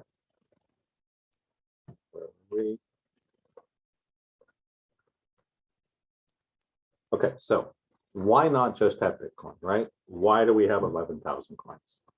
The first is transaction fees. The transaction fees for crypto are fixed and not relative to the transaction size. In other words, if I'm sending $10 in Bitcoin or $1 million in Bitcoin, it's the same transaction fee. It's like a wire transfer, right? If you're going to do a wire transfer from your bank, you pay a fixed amount. Whether you're transferring $100 or $1 million, it's the same like $35 fee, right? So crypto is like that. And for Bitcoin, it's $20 to $50 right now. That's a problem, right? This is why I don't see people paying for movies with Bitcoin anytime soon. Why would you buy a $13 movie ticket and pay a $20 fee? You wouldn't, right? That's a problem. So transaction fees are a big reason. Speed is another one. Bitcoin was designed to complete a transaction within 15 minutes. So again, if you're standing in line at the movie theater, you don't want a method of payment that's going to take 15 minutes per person. Way too slow, right? Another problem with Bitcoin, all it can do is exchange Bitcoin. It has no what's called smart contract capability. So all it can do is move Bitcoin from one wallet to another. That's it. A smart contract, on the other hand, can do anything you can program it for. And Ethereum was the first network that created smart contracts. And we'll give an example in a minute. But what happens is smart contracts can do anything that they know about through what are called oracles. So if you hear that term oracle, what it means is that's a source of intelligence information about the outside world. So as an example, let's say I made a bet with Carl. And I said, Carl, I bet it's going to hit 100 degrees here today. And Carl goes, no, Brent, I don't think it is. We could program that into a smart contract. It would be, the contract would be, if the temperature hits 100 degrees before, 6 o'clock today, then send, $100 in Bitcoin from Carl's wallet to mine. If it doesn't, then send $100 from my wallet to his. So that's a simple example of a smart contract. How does it know what the temperature is? That's what the oracle is for. The oracle is a piece of software that tells you things about the world. So the smart contract would talk to the oracle and go, hey, what's the temperature? Oh, it's 93, it's 94, it's 95, it's 92. Oh, it's 100. Okay, Brent wins the bet. And then the money moves. That's a simple example of a smart contract. And so Bitcoin is so limited because it has no smart contract capability. All you can do is tell it move this much Bitcoin from here to here. That's it. Ethereum can do so much more. That's why Ethereum is becoming so popular. And so that's what a network is, the smart transaction. There's also privacy and security concerns. Like any first generation technology, there's things we've learned how to do better since Bitcoin was first published. And so there are some potential holes that other coins have solved. So let me give you an example of a transaction on the blockchain, right? We'll say that I'm going to send 10 ETHs from my wallet to Joe. What exactly happens, right? So the first thing that happens is, in terms of just the real world, I log onto my computer, I open my wallet, I put in the password, right? And I have Joe's private key that he emailed to me. And I tell my wallet, send $100 in bit, or to send 10 Ethereums to Joe, and I give his public key, right? It's not too different than sending money on PayPal. If you want to send me $100 through PayPal, you log into your PayPal account. You then say send $100, copy Brent's email address, and go. So your wallet is kind of like PayPal in that way, right? Your public key is like your email address. So I go into my wallet, I say send 10 Ethereum coins to Joe. What happens then? I'm then given what's called an estimated network fee. And so the software looks out on the network, the road system, right? And says, hey, Brent, the network is really busy right now. If you want to send this right now, it's going to cost you $50. And I can either say, yes, I accept that, or no, it's too expensive, and cancel the transaction. So you're shown the estimated network fee. Some people call it gas, right? It's like driving around, you have to burn gas, right? So to do anything on the network, you have to pay a gas fee or a network fee. If I say, yes, I'm willing to pay the fee, that new transaction is added to what's called the transaction pool. Before the transaction can be made final, a bunch of miners out there have to do the work, right? They have to solve these mathematical puzzles to put in a gigantic amount of effort to add a new block to the chain. And so there's a whole bunch of computers, thousands, millions out there running right now, waiting for transactions to verify them. Why do they do it? That's what the gas fee is for, right? So the computers out there working to solve this cryptographic puzzle, when they solve it, they get paid the network fee. And that's how they make money. Once the puzzle is solved, the new block is moved to what's called a validation pool. That is basically saying, hey, here's a new transaction. Are you guys okay with it? Then a bunch of other software goes and checks it to make sure it's all legitimate, right? It'd be like you're depositing a check at the bank. Well, they're going to want to see your driver's license, right? And your ATM card. They want to make sure that you are who you say you are before they cash the check. So that's sort of like a validation pool. Then once it's been validated, then the miners and the validators get paid out of your network fee, right? So you pay a $50 network fee, $10 maybe goes to the exchange, $30 goes to the to whoever solved the puzzle, and $10 goes to the validators, right? That's how they make their money. Then the new block is added to the chain that says, 10 ETHs come out of Brent's wallet and go into Joe's wallet. Then that is added to the Ethereum blockchain. This series of data packets that runs back to the beginning, what's called the Genesis block, the first one in the chain. So that's essentially how a cryptocurrency transaction works. I wanted to talk a second, there's a good question before the break about the environment. There's two ways that we can validate crypto, right? One is called proof of work. This is the original method. This is what they did with Bitcoin. And it's basically solving a complex cryptographic puzzle. And the reason they do this is it takes an enormous amount of computing energy to solve this puzzle. And they do it that way. Again, it's similar to forging currency. You can make counterfeit currency, but if you want to try to counterfeit a modern $100 bill, that's going to be really hard because there's all these security features, right? Special paper, special threading, holographic markers and inks and dyes and all this stuff, right? They do that because they want to make it so expensive and so difficult to forge the currency that most people won't bother. Crypto is the same. They make it so expensive, so difficult to solve this puzzle that for the most part, you wouldn't bother. And that's what the miners do. So proof of work is a bunch of computers burning a ton of energy to add a new block. In other words, you have to spend a certain amount of money to validate the block. Why? Because those computers and their electricity and cooling cost a lot of money. And so that's the old way of doing it. But this has a huge environmental impact. This is why Elon Musk said Tesla's not taking Bitcoin. So environmental impact, and it's slow. Right? Bitcoin takes 15 minutes. Even super fast computers, even thousands of them, are still kind of slow. So those are big problems with proof of work. The newer model is called proof of stake. And so instead of solving a computational problem, what they do is people stake their coins to the network to validate transactions. It's kind of like a reputational proofing.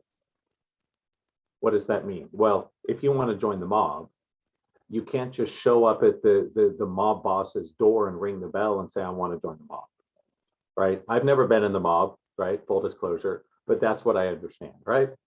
Someone has to vouch for you if they're going to work with you, right? So this is why it was difficult for the FBI and the police to penetrate the mob. They had to be vouched for. Someone has to say, hey, this is my cousin Vinny. He's a good guy. You can trust him. And then maybe you get to do work with the mob. Now, if your cousin Vinny goes and screws them, they come and kill you, right? Because you put your reputation on the line, vouching for him, right? Right. Proof of stake is similar to that in concept. People that own the coin say, hey, I'm going to vouch for this guy. And that's how we validate transactions. So I'm going a little faster because you don't need to know all the nerdy details, but that's the big difference. This is why networks like Solana and Cardano and Ethereum 2 are so exciting. Oops.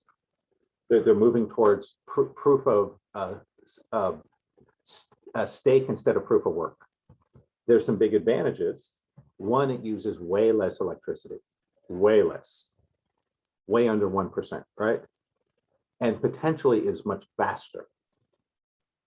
So I think in the long term, we're going to see mainly proof of stake. I think proof of work is a dinosaur.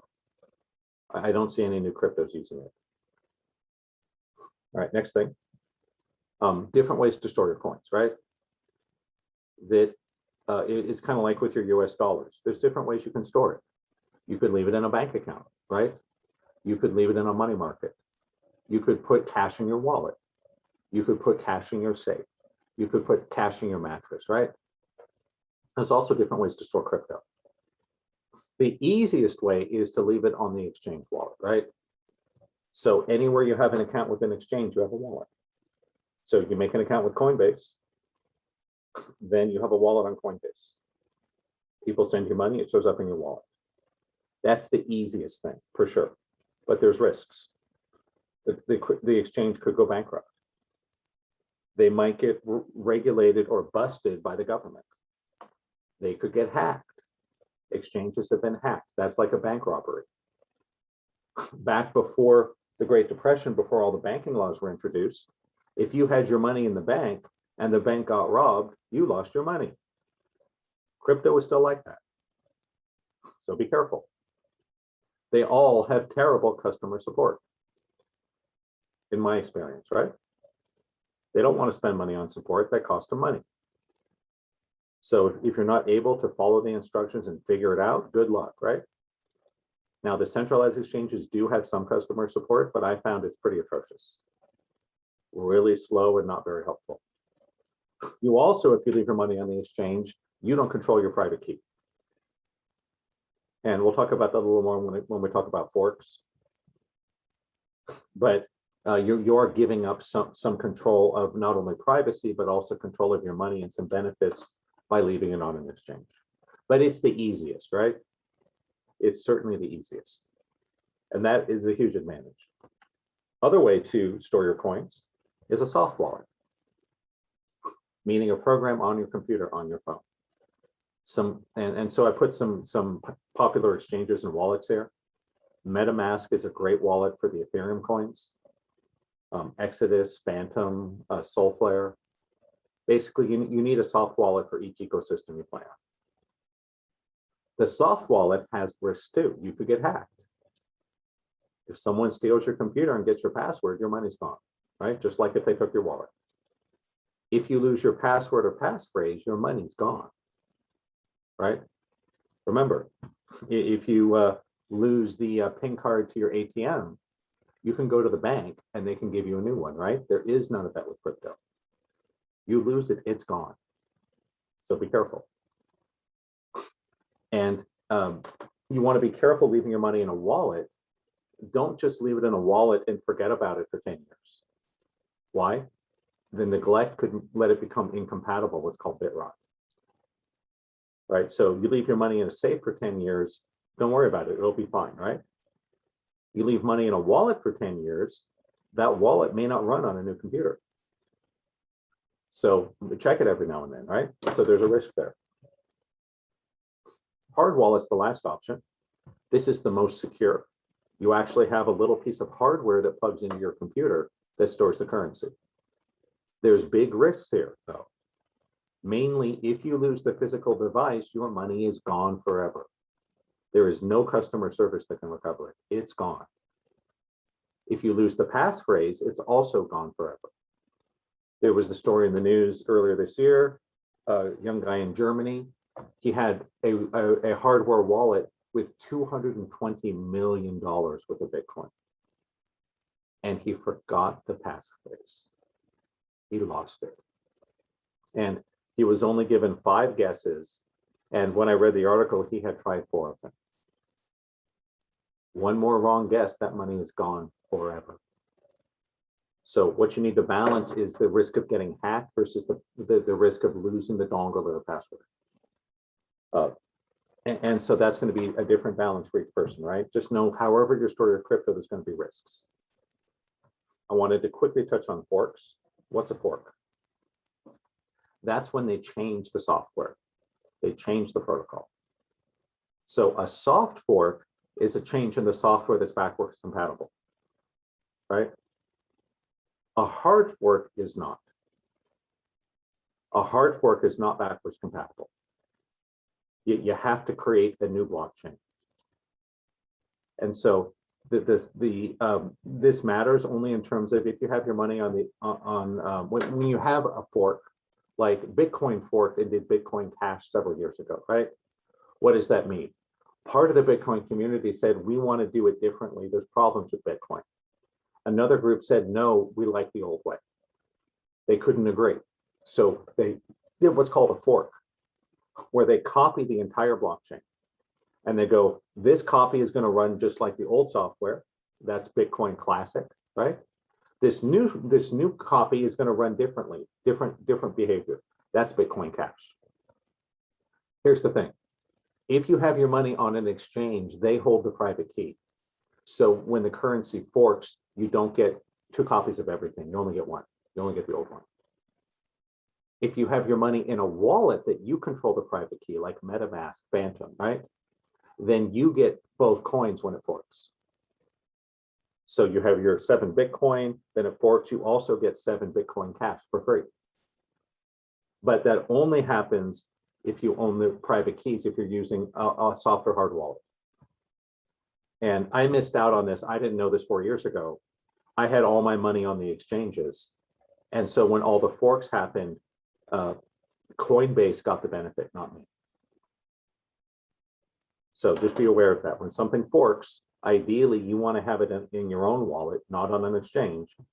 Otherwise, the exchange gets the duplicate, not you. They're going to do this when Pulse Chain launches. That everyone that has Ethereum and Hex and all the ERC20 coins, when it launches, everybody gets a new copy of those coins on the Pulse network, but only if you have your coins in a soft or hard wallet. If you got them on an exchange, the exchange keeps the extra copy. Subtle point. I wish I would have known this 4 years ago. Now, in terms of coins, There's basically four kinds of coins. The first is Bitcoin, right? This is the granddaddy of them all, digital gold. There's also what are called altcoins. That would be Ethereum, Hex, Cardano, most of the other ones you've heard of that aren't Bitcoin, right? There's also what's called stable coins. Stable coins means that the coin is linked to a fiat money. So for example, USDC is a stable coin. The USDC is always worth $1. And every currency has some number of stable coins. So it's basically, if you want to buy a digital version of a dollar, that's what a stable coin is. Interesting news item. It'll be interesting to see how the governments and central banks of the world relate to stable coins. And the stable coins are the biggest reason the SEC is cramping down on crypto, because they're not sure that they're as stable as they say. It's just like a bank, right? If you put $1,000 into the bank, they don't just take your money and put it in the vault, right? Banks loan out way more money than they can cover in deposits. It's a leverage, just like H1 or something, right? Stable coins are like that too. If everybody shows up at once to turn the USDC into dollars, there's a problem. That's why the SEC is worried. But we also have that same issue with our banks. And the Great Depression runs on banks closed them. Why? The bank doesn't keep all the money of the deposit sitting in the vault. It only keeps a fraction of it, fractional reserve. The rest is loaned out to make interest. So there are risks there. And then we'll term the rest crap coins. So I'd say there's one Bitcoin, maybe 100 altcoins, a couple dozen stable coins, and thousands of crap coins, which is just somebody that made a new coin and is hoping people buy it to get rich quick. Most of them are not worth putting money into. This is like gambling and roulette, right? You might win big, you could also lose everything. Kinds of exchanges where you buy and sell and transfer coins. There's two main types. There is on-ramp, off-ramp versus crypto only. So remember, on-ramp, off-ramp, you can turn your coins into US dollars or vice versa. There's only a small number of those. There's also crypto-only exchanges. There's dozens, hundreds, thousands of those to turn crypto into crypto. There's centralized versus decentralized, and this is a big issue. Decentralized is just matching buyers and sellers through the internet, like eBay, right? Centralized is like Amazon. Amazon has a warehouse full of product. You order it, they ship it to you, right? eBay does not have warehouses full of product. It just connects buyers and sellers. So a centralized exchange is like Amazon. A decentralized exchange is like eBay. And there's KYC versus non-KYC. This has nothing to do with fried chicken, believe it or not. What it means is KYC is know your customer. This is to combat money laundering and fraud. So for a KYC exchange like Coinbase or Celsius, you have to give them a copy of your driver's license and birthday and other things, because they want to validate who you are. Most of the crypto exchanges don't care at all. They have no idea who you are and don't care. So those are just some differences in the exchanges. Brent's opinion, create multiple on-ramps and off-ramps, at least two, just in case, right? Maybe do Coinbase and Kraken. That way, if one of them has a problem, you haven't lost total access to your money, right? They also put limits on how much you can withdraw. So if you have multiple off-ramps, you can get your money back into your bank account faster. And some of the most popular exchanges with on-ramps and off-ramps, Coinbase, Coinbase Pro, Kraken, KuCoin, Celsius, Binance. Those are the good ones. I would also, if I were you, have multiple bank accounts connected to it just in case. You don't want a single point of failure. You might want to have two different bank accounts.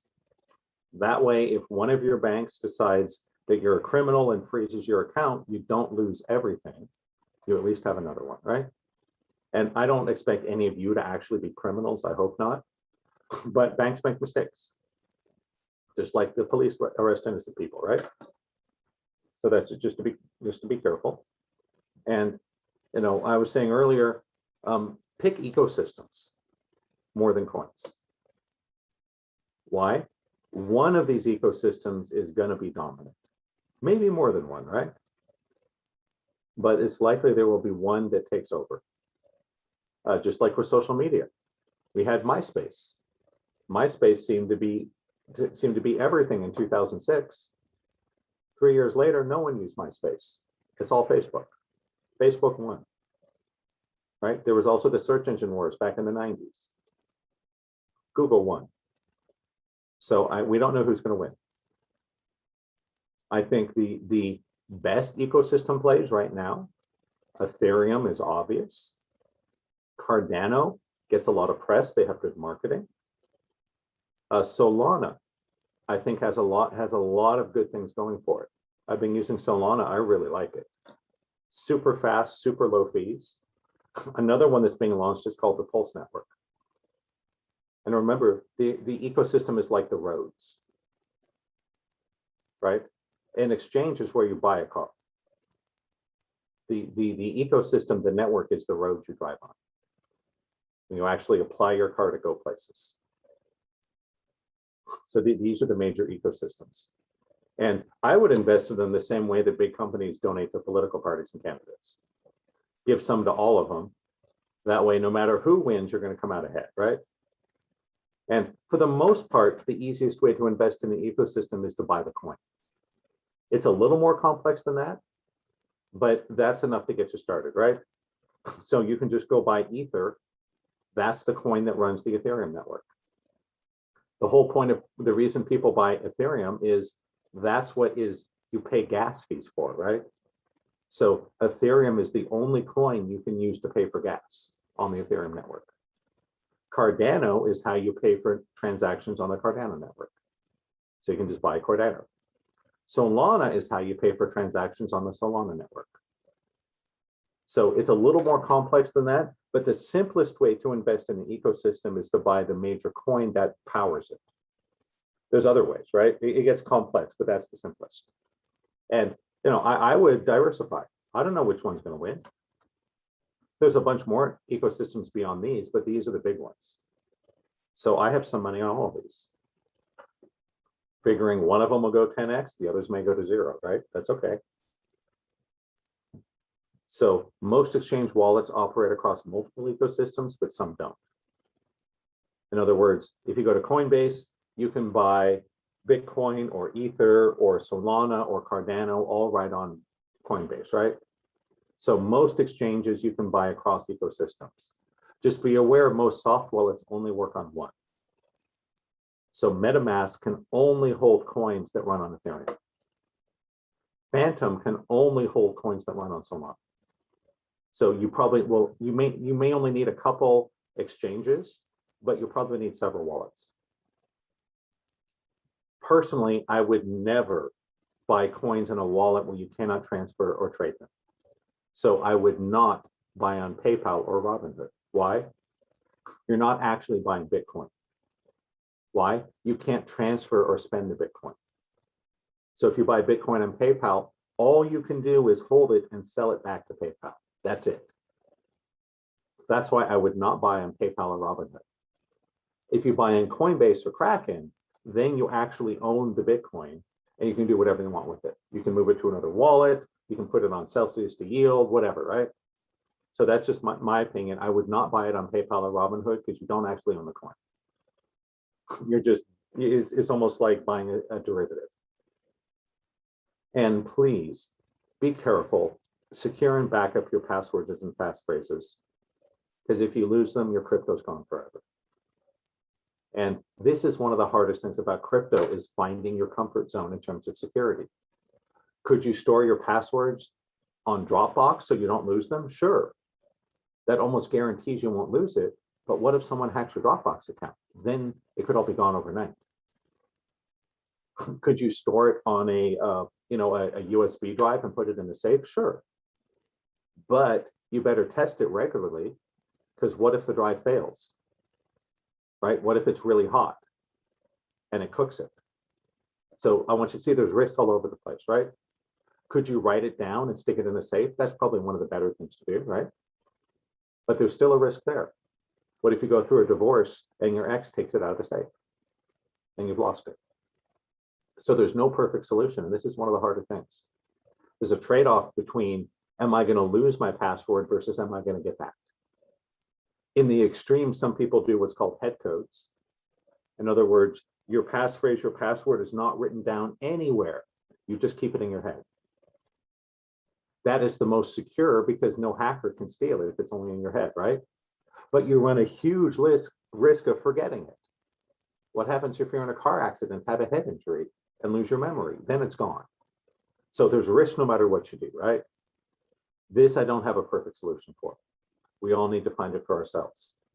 You just got to weigh what's the chance I'm going to lose the password versus what's the chance someone's going to steal it or hack it. Right? There's answers for every trade-off, but there's no perfect answer. So just be careful about that. There's some practices for good security. One, always use two-factor authentication. What does that mean? A lot of banks and systems are doing it now. So like if I log into Coinbase and I say I want to send 100 Bitcoins to Carl, it's going to say, okay, Brent, I need to make sure this is you. It sends a code to my cell phone. And I have to enter the code from my cell phone. That's much better security because if a hacker gets my password to Coinbase, they still can't steal my coins, right? Because they have to have my cell phone too. So I would always use some kind of two-factor. It can be done with text messages, better than nothing. What's more secure is an authenticator application that you guys can learn about. It's not hard. It's just an app on your phone. Most of them already have them. Google Authenticator is very common. That locks it to this physical hardware.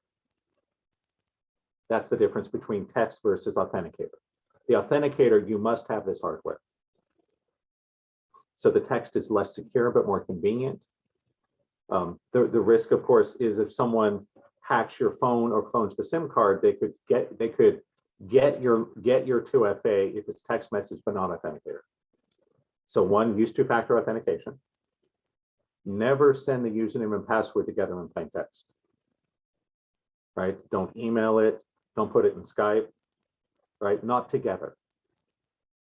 So if you want to give someone a login, maybe put the password in Skype and then delete it later and send them the username through email. Not perfect, but it at least makes it a lot harder, right? None of this is perfect. You might want to use a password manager.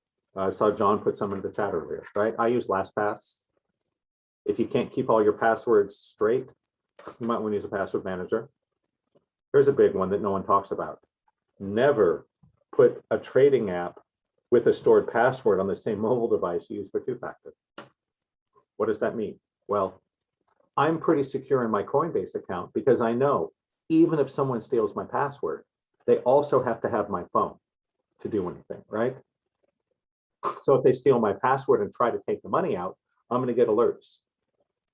I'm going to go, whoa, someone stole my password. Thank God they didn't have my phone. Otherwise, they could have stolen it, right? What some people do is they put the trading app on their phone with the password stored and then also use the same phone for the two-factor code. No, don't do that. That's what I'm saying. Do not do that. Why? Someone that steals your phone has everything. So if you're going to trade mobilely, have a separate phone or don't trade mobile at all. I would say don't trade mobile at all. The way I do it is I only trade through my computer on my web browser, and I only use my phone for two-factor. I think that's much more secure.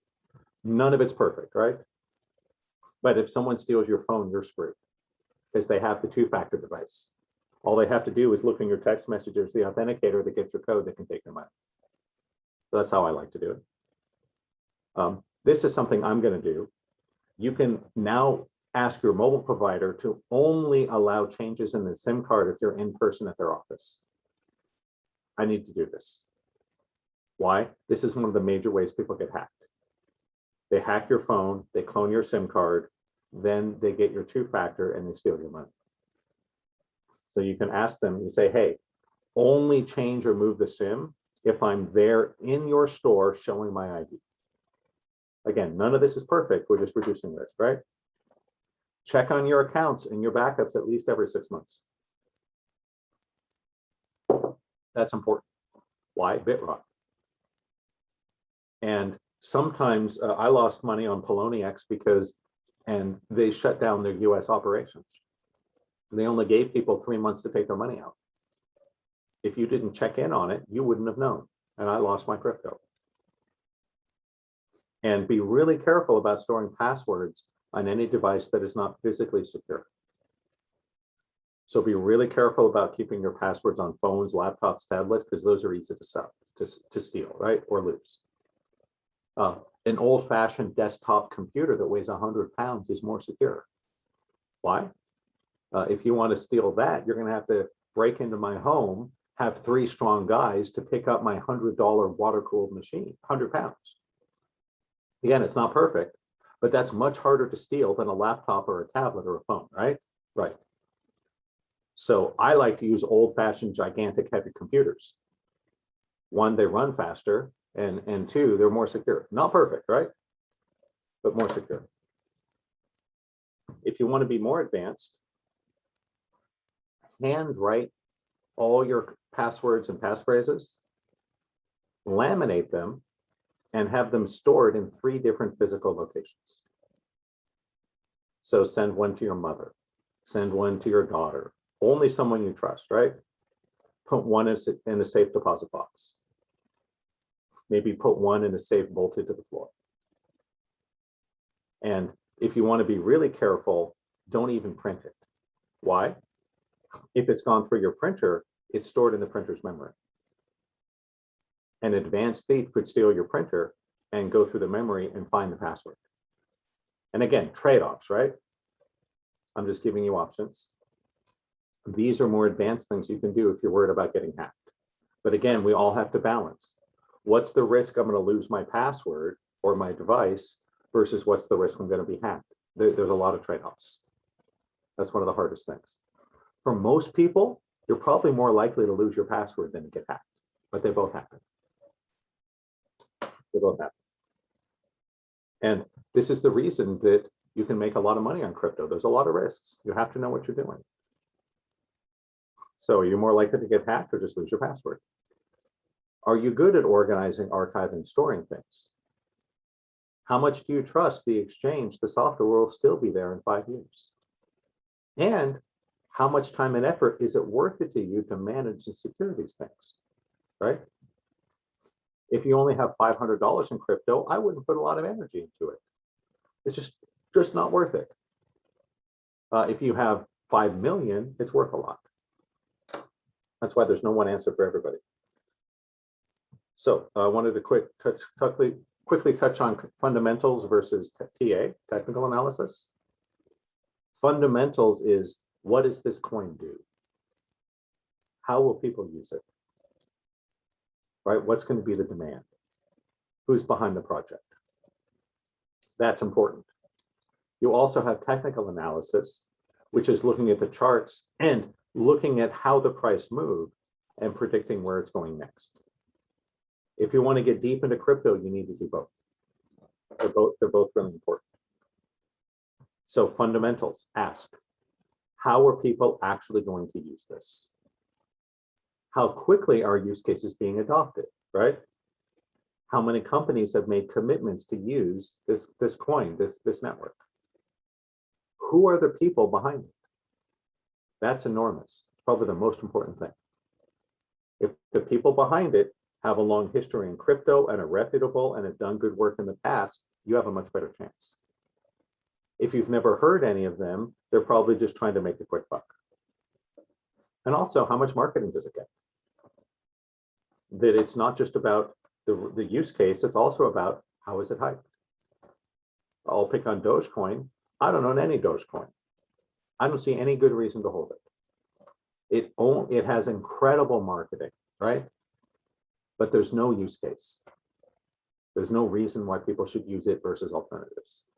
It's only popular and went up in value because Elon Musk tweeted about it. That's simple. And Mark Cuban. So when celebrities tweet about it, they make lots of money. I wouldn't buy anything just because a celebrity tweeted about it. One of the worst reasons to buy crypto. A lot of them are being paid in the crypto to promote it. It's called a pump and dump. Big YouTuber talks about this coin that's going to the moon. Everyone goes and buys it. He sells his. makes a ton of money, then it crashes and you get stuck holding the bag. So be careful with that. So ask, what does it do? Who's going to use it? Who's behind it? And how well is it marketed? These all matter. So things you want to look at, the price, right? The circulating supply. That what percentage of the total coins are out there being circulated? The total supply, that's the limit to the maximum number of coins that can exist. These are both important. Someone asked about Ripple. This is why I don't like Ripple. The circulating supply is very small compared to the total supply. That the people that made Ripple kept 80% of it for themselves. And every time the price starts to go up, they sell more of their stash. They're getting rich and Ripple's hardly moved in 4 years. That's why I don't like Ripple. Small circulating supply, huge total supply. It's manipulated by the founders. Market capitalization, simple. The number of coins circulating times the price, right? Just like stock market capitalization. Price of a share times the number of shares. For you guys, at minimum, look for coins with at least 100 million in market cap. $1 billion is better. Anything below 100 million, it's a crap coin, you're playing roulette. If it's got $1 billion, it has serious people using it. No guarantee, right? But more likely to succeed. Economic energy. This is important. That's how much money is needed to push the price up. So when Bitcoin went from 10 cents to $10, that didn't take much economic energy, right? $10 times 1 million Bitcoins, that only took $10 million. A lot of places you can get $10 million, yes. For Bitcoin to go from 40,000 to 250,000, that takes a huge amount of economic energy. We're talking like $250 billion has to go into Bitcoin to raise the price that much. Only a few governments in the world have that level of spending ability. No private company does. That's what economic energy is. So you have to look at the market capitalization and you want to trade off, because if the coin is too big, it takes too much energy to move up. Bitcoin is not going to go 100x. There's just not enough money out there. But a smaller coin might, right? Solana might. We don't know. Why? It's much smaller market cap. We want to stick to the middle. We don't want the tiny market cap because it's too risky. And the really big market cap, Bitcoin, Ethereum, is less attractive because it can't go up that much. There's just not that much money to go in to drive the price up. So those are things to think about. Good websites for this. CoinMarketCap.com is great. So great site. CoinGecko.com is good too. So those are places you can look this stuff up. And it'll take you like 30 seconds, right? These are the things you should look at before you buy it. Technical analysis looks at how the price moves. I'm not going to get too much to technical analysis here, but this is really important for determining short-term moves, swing trading, knowing when to buy or sell. So you look at support and resistance levels, moving averages. I like Elliott Wave. And these are mathematical models we use to predict where the price is going. A lot more to teach on that, but it's kind of nerdy. So we'll skip over that for now. Now, the 9 biggest threats. I want to quickly cover the biggest mistakes you can make, then I'll give you some strategies. Number 1, scams. Never listen to any web page or email that says send your crypto here and we'll double it. Never. They are all scams. Don't do it. Always double check domain names, right? I got scammed because I had gone onto a website. I missed one letter when I typed it, and there was a scam site that had that domain, and I didn't realize it. I lost 2.5 Ethereums to a scam. That'd be $10,000 today. So there's all sorts of scam sites. Be really, really careful. Never give out your password, passphrase, or private keys. And again, when in doubt, do nothing. If you're not sure if it's a scam or it's real, don't do anything. Better to miss an opportunity than lose everything, right? So that's number 1. Number 2, hacks. Always double check the source before you download something like a wallet, right? Look on YouTube, Google it, check in 2 or 3 places that you got the right website. Again, never give out your password, passphrase, or private keys. Always check on your crypto at least every 6 months. Right? When Binance shut down in the US, I didn't check it within 6 months. I had to jump through a lot of hoops to get my money out. It was really hard. So always check on them. Never use the same device for trading in two-factor, as we talked about earlier. And one thing that's cool about Celsius is that they have what's called a HODL mode. Hold on for dear life. And I really like the HODL mode because what it means is when you freeze your account in HODL mode, until you remove it, no trades can occur. No one can buy, sell, transfer. Even after you remove the freeze, it still can't be traded for a week. That's a security feature. And I have HODL mode on my Celsius. That way, if someone happened to steal my password and phone, I would see the alerts. Celsius would be going, hey, someone's trying to trade. Is this you? And I would call them and say, no, it's not me. And they would shut it down. So HODL mode is a great security feature. But it does cramp your style because when you take it off, you have to wait a week to trade. That's the downside, right? But that's also the security. So watch out for hacks. Number 3, bankruptcies. I lost a lot of money when an exchange went bankrupt. So do a little research on the exchanges. Don't just make an account and throw crypto on it because it has the coin you want. I would look for exchanges that have a longer history, are better known, and are bigger players. And don't keep all your eggs in one basket, right? I mean, if you have $1,000 worth of crypto on Coinbase, whatever, right? But if you got a 6-figure portfolio, do not keep it all in one place. Simple, right? Watch out for market manipulation. This is the big reason we don't buy crap coins. One rich person can move the price. And yes, that means you, Doge and Ripple. Problem with Doge and Ripple, a small number of people own a majority of it. Those small number of people could get together and decide to manipulate it. It's a huge risk. This is why you want to buy coins with a larger circulating supply. You know that one wealthy person can't come in and screw everybody. Especially with small cap coins, right? Especially if they're recommended on social media. The YouTube or Instagram, never just buy it because some celebrity says so. They've been given lots of the coin to promote it, and they're going to dump it when you drive the price up, and you're going to be left holding the bag. So be careful. Number 5, regulation. We talked about this earlier. We don't know what these risks are. We know regulation is coming. Whether it's smart or stupid, I don't know. Make your own decisions. But for me, I use KYC exchanges. I give them my identity, and I declare my crypto income and pay capital gains tax on it. Whether you do or not is between you, your accountant, your lawyer, right? But the crypto can only go so far without regulation. It has to come at some point. We cannot hit large mainstream adoption without it. But there is a risk, right? That exchange could get shut down by the government, so be careful. Laziness. This is the biggest mistake I made. I bought a bunch of random coins because someone said so, and I held on to them, hoping they'll go up with a vague plan to sell them after I'm rich.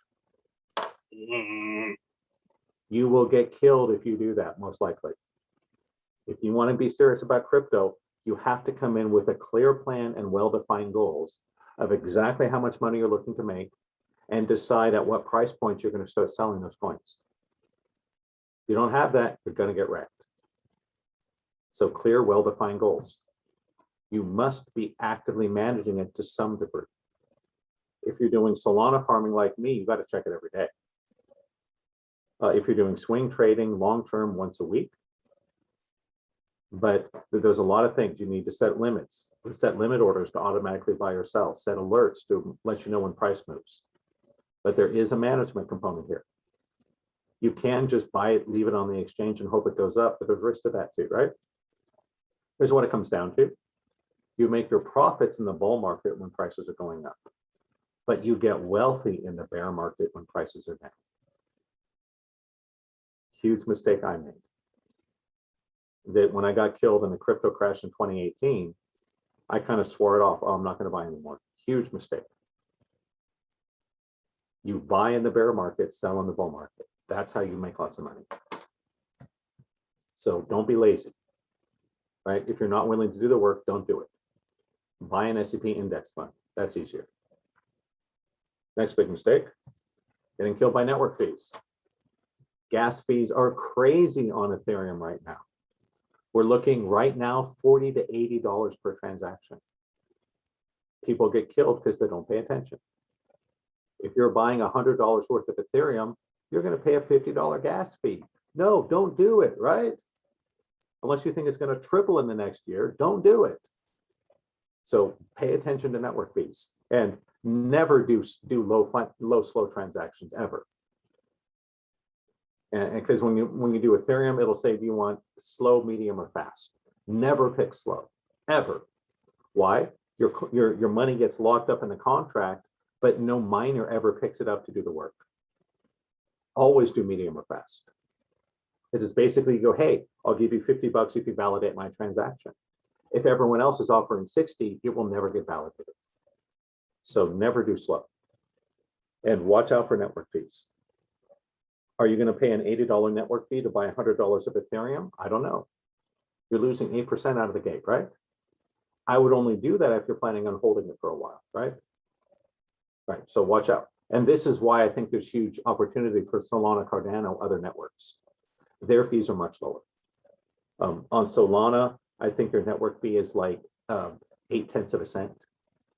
I can live with that, right? Right. Versus $80, big difference. So watch out. Don't try to pick tops or bottoms. No one can do this. You either do what's called ladder in, ladder out, or dollar cost averaging. What does that mean? That let's say you think Bitcoin is going to go to 120,000 next year. Okay. Don't wait till it hits 120 to sell all your Bitcoin. Dead. Sell 20% when it hits 90. Sell 20% when it hits 105. Sell 20% when it hits 120. Sell 20% when it hits 140, just in case you underestimated, right? And keep 20% as a moon bag that you don't sell in case it goes to the moon. That's ladder in, ladder out. Makes sense, right? Instead of trying to do all your buying, you're selling at one point, spread it out. You can also do what's called dollar cost averaging. In other words, let's say you want to put $12,000 into Bitcoin in the next year. On Coinbase, they have a cool feature that lets you say, buy $1,000 worth of Bitcoin on the first of the month for a year. That's dollar cost averaging. You don't know where it's going to go over the year, right? Maybe it goes up, maybe it goes down. So we're flattening out the probability by breaking up the buying and selling, right? Do it in intervals.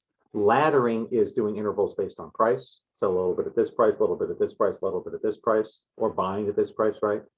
Dollar cost averaging is doing the same thing over time, right? 10% this month, 10% next month, 10% the month after that.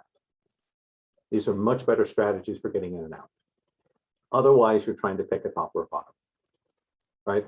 Better to realize 80% of the gains at 100% confidence than getting 100% of the gains at 20% confidence.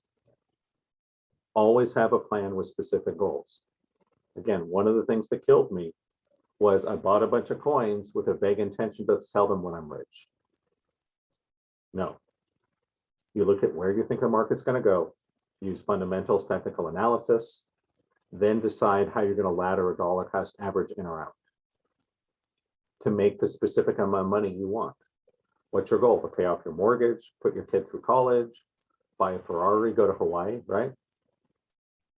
And when you hit the goals, go have your thing, right? Go to Hawaii, buy your Ferrari. That's why we're doing this.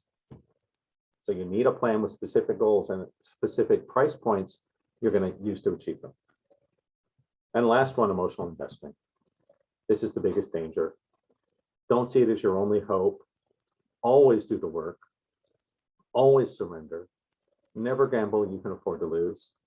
Trust that whatever happens is the right thing for you. And always see through the lies and manipulations of the ego. This is where the spiritual work is key. This is the most common thing that wipes people out. So, and there is no tool in investing to fix this, but energy healing awakening can. All right, so I'm going to cover some strategies, then we'll take some questions. Here's the question for you. Do you want to own your money or do you want your money to own you? That's the question. Just note, No one ever thinks they're going to lose their money, right? Oh, if I can just make it, I'll be fine. No, you won't. Make a plan. So some strategies. Number one, the gambler. If you like to gamble, probably better to gamble at crypto than at a casino, right? At least with crypto, you have a better chance to win. So buy a bunch of coins, hope they go up with a vague intention of selling them after you're rich. This is what most people do. This is why many people get killed, right? So usually you hear about it from some idiot on social media, and you buy a bunch of coins and hope they go up. Yeah. So you want to do that, I'm not going to stop you. It's just not my favorite strategy. Strategy two, the hodler. Hold on for dear life, right? This is not a bad strategy if you want to keep it simple. Do some research. Identify the coins, the ecosystems you think will have long-term success. Then dollar cost in and hold on to it for life. Or maybe 3 or 5 years, right? Maybe you have a plan in 5 years, sell half your crypto, buy a Ferrari, go to Hawaii. That's great, right? So this is a great strategy. Just do some research. Buy coins you think are going to go up in the long run, dollar cost in, dollar cost out. Not a bad choice. The day trader, using technical analysis to try to take money from small swings in the market. This takes a lot of experience and technical knowledge, and it really takes a full-time effort. Wouldn't recommend it unless you're really called to this. This is like a 50-hour-a-week job, right? Just be warned, if you know TA in stock or Forex, you're going to get wrecked in crypto. The strategies do not apply directly. It's a different market. It's way more volatile. Lots of Forex traders think they're going to get rich in crypto and get totally wrecked. Wouldn't recommend it unless you're really passionate and have the skill. The swing trader. This is a better way to go. Using fundamental technical analysis to predict trends over coming weeks and months. Generally, if you swing trade, right, selling some when it goes up, buying a little more when it goes down, you will on average make 3 times more gains than hodling. But it is a lot more work. You got to learn about support, resistance, moving averages, trend lines, Elliott waves, right? You got to get on YouTube, watch the founders talk about the coins, check out coin market cap, keep up on the news. So if you're willing to do the work, this is a great strategy. This is what I'm getting into. The goal is to ladder in when the market is down and ladder out when it's up. Again, you'll do about 3 times more money this way than just hodling. But it's a lot more work. The yield farmer. This is another thing I'm getting really into. You can get great interest rates on your crypto. Simple way to do it, put your money on Celsius. They will give you a 3 to 10% interest on your coins. Right now, Bitcoin's about 3%, Ether's about 4%, Litecoin's 4%. Polkadot is near 9%. I bought a bunch of Polkadot and put it on Celsius. You earn 9% interest and it's going to go up, right? I think. So hold your crypto assets on a yielding exchange like Celsius. Real easy. If you're going to hold the Bitcoin, you might as well make interest, right? That's how I see it. Number 2, stake your crypto to earn rewards. So on certain sites and wallets, you can stake it, meaning you can't sell it for a period of time. A hex is basically like a certificate of deposit for crypto. You buy $10,000 in hex, you stake it for a year, you're guaranteed a 15% return. But if you try to sell it before the year, you pay a penalty. Depending on the coin and the term, you get anywhere from 5 to 40% APR. Right now, Hex is paying 40% APR on long-term stakes. So huge opportunity, right? Just be careful about network gas fees if you're doing small amounts. Because if you put $1,000 to stake for a year, you make 150, that's great.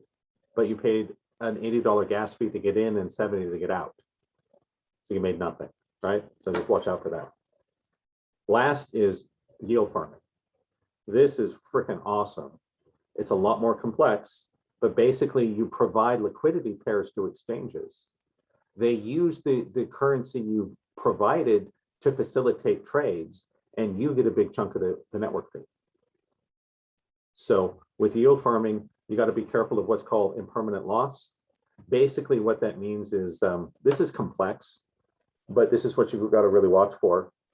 Let's say that you put $1,000 of Ethereum and $1,000 worth of Bitcoin into an exchange. Okay.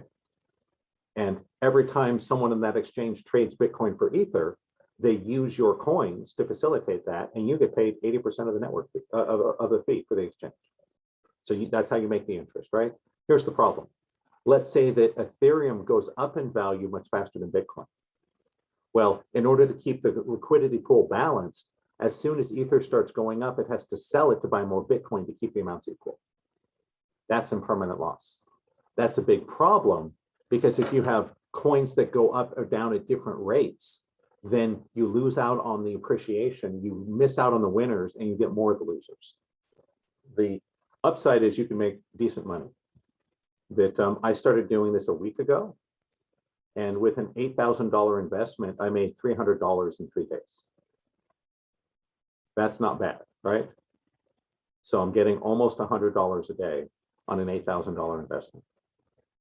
So not going to go more into it here. Just be aware there's risk. You have to know what you're doing, but you can make incredible gains. And at the rate I'm doing, I'm going to double my money in what, 2 or 3 months? That's pretty good.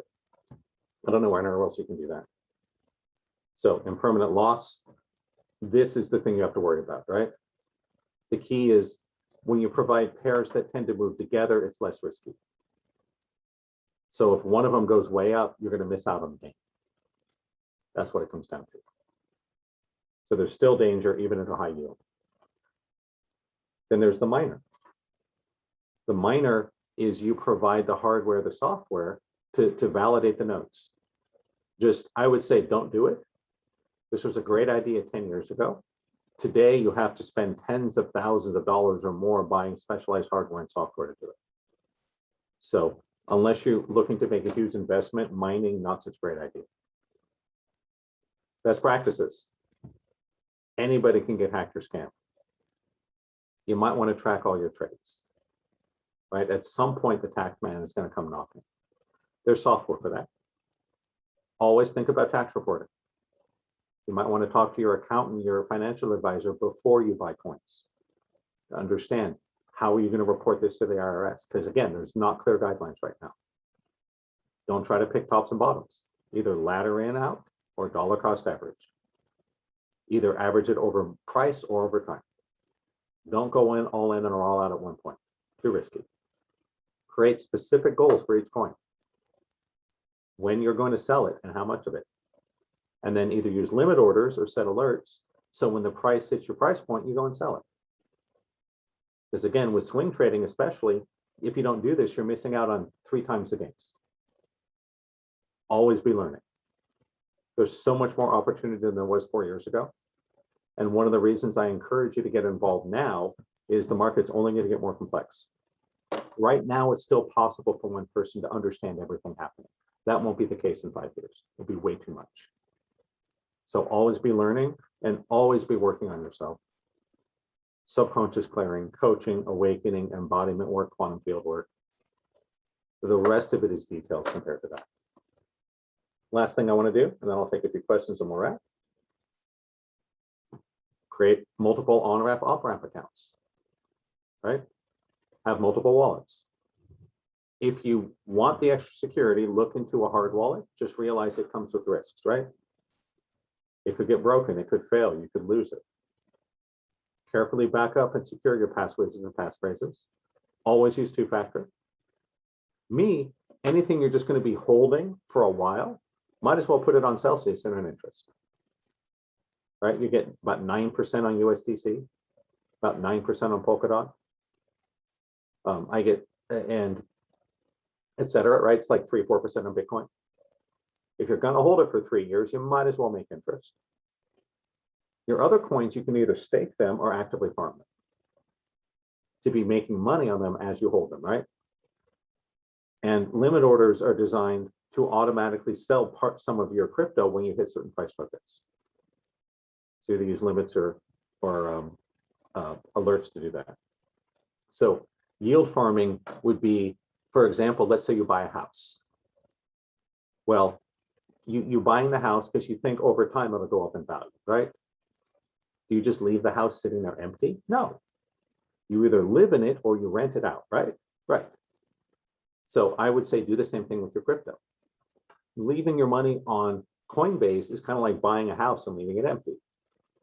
You'll still make money over time, right? The house will go up in value, but you'll make a lot more money if you use the house in the meantime, right? Rent it out.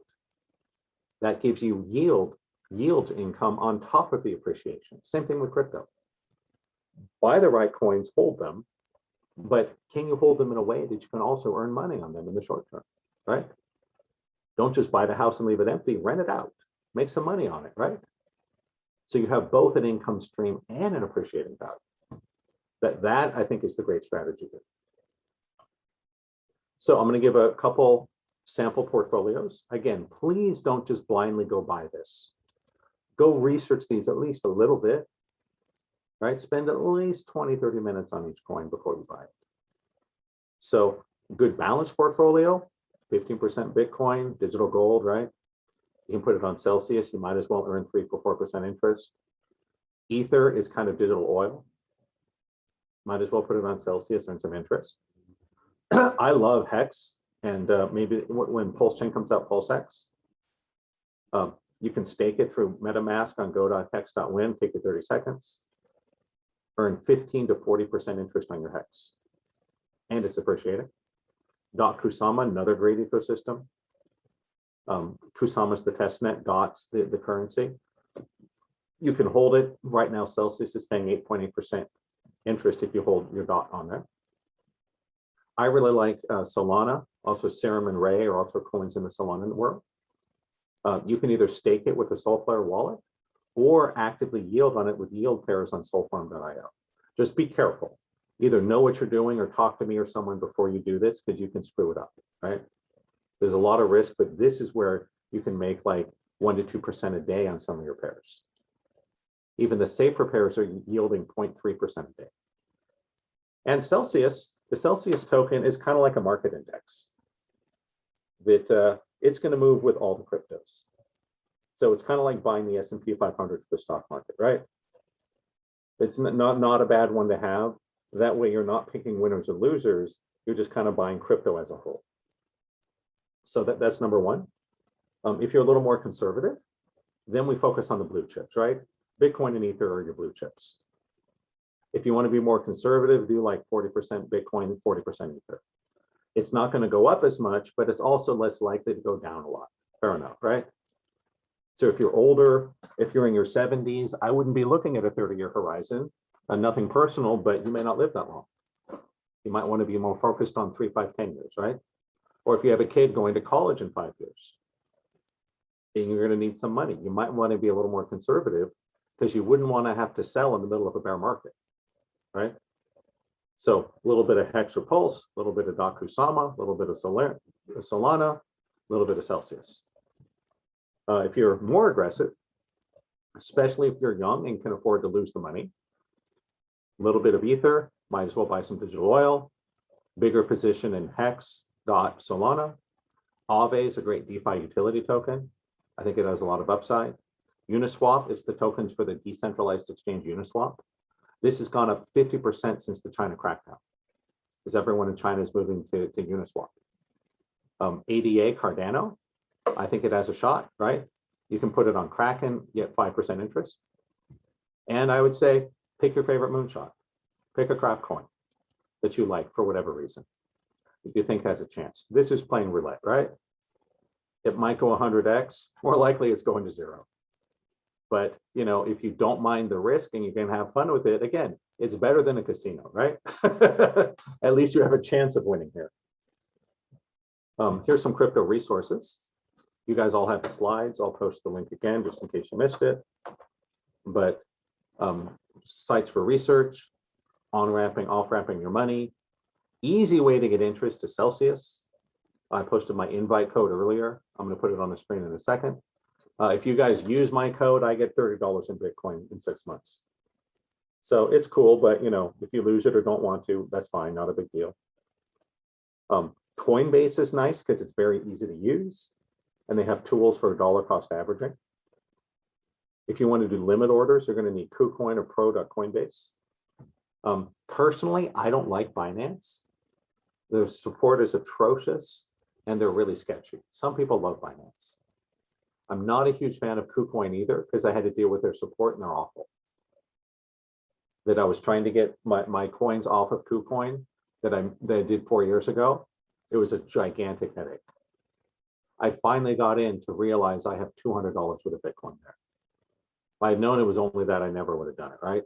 But I've had bad experiences with Binance and KuCoin. So I prefer Kraken and Coinbase, but that's just me. TradingView.com has great charting tools, and most major exchanges have them. If you want to farm Solana, Solfarm.io is phenomenal. If you want to stake your hex. If you want to stake Cardano, Kraken is probably your best bet. There's a lot of options, but Kraken gives you a fixed interest rate on Cardano without having a time requirement. You can get a higher interest rate on Binance, but there's a time requirement. So those are options, and these are the wallets I like. This is my Celsius referral code. So if you want to, and I'll put that in the chat room. Just give me a second here. If you want to sign up on Celsius,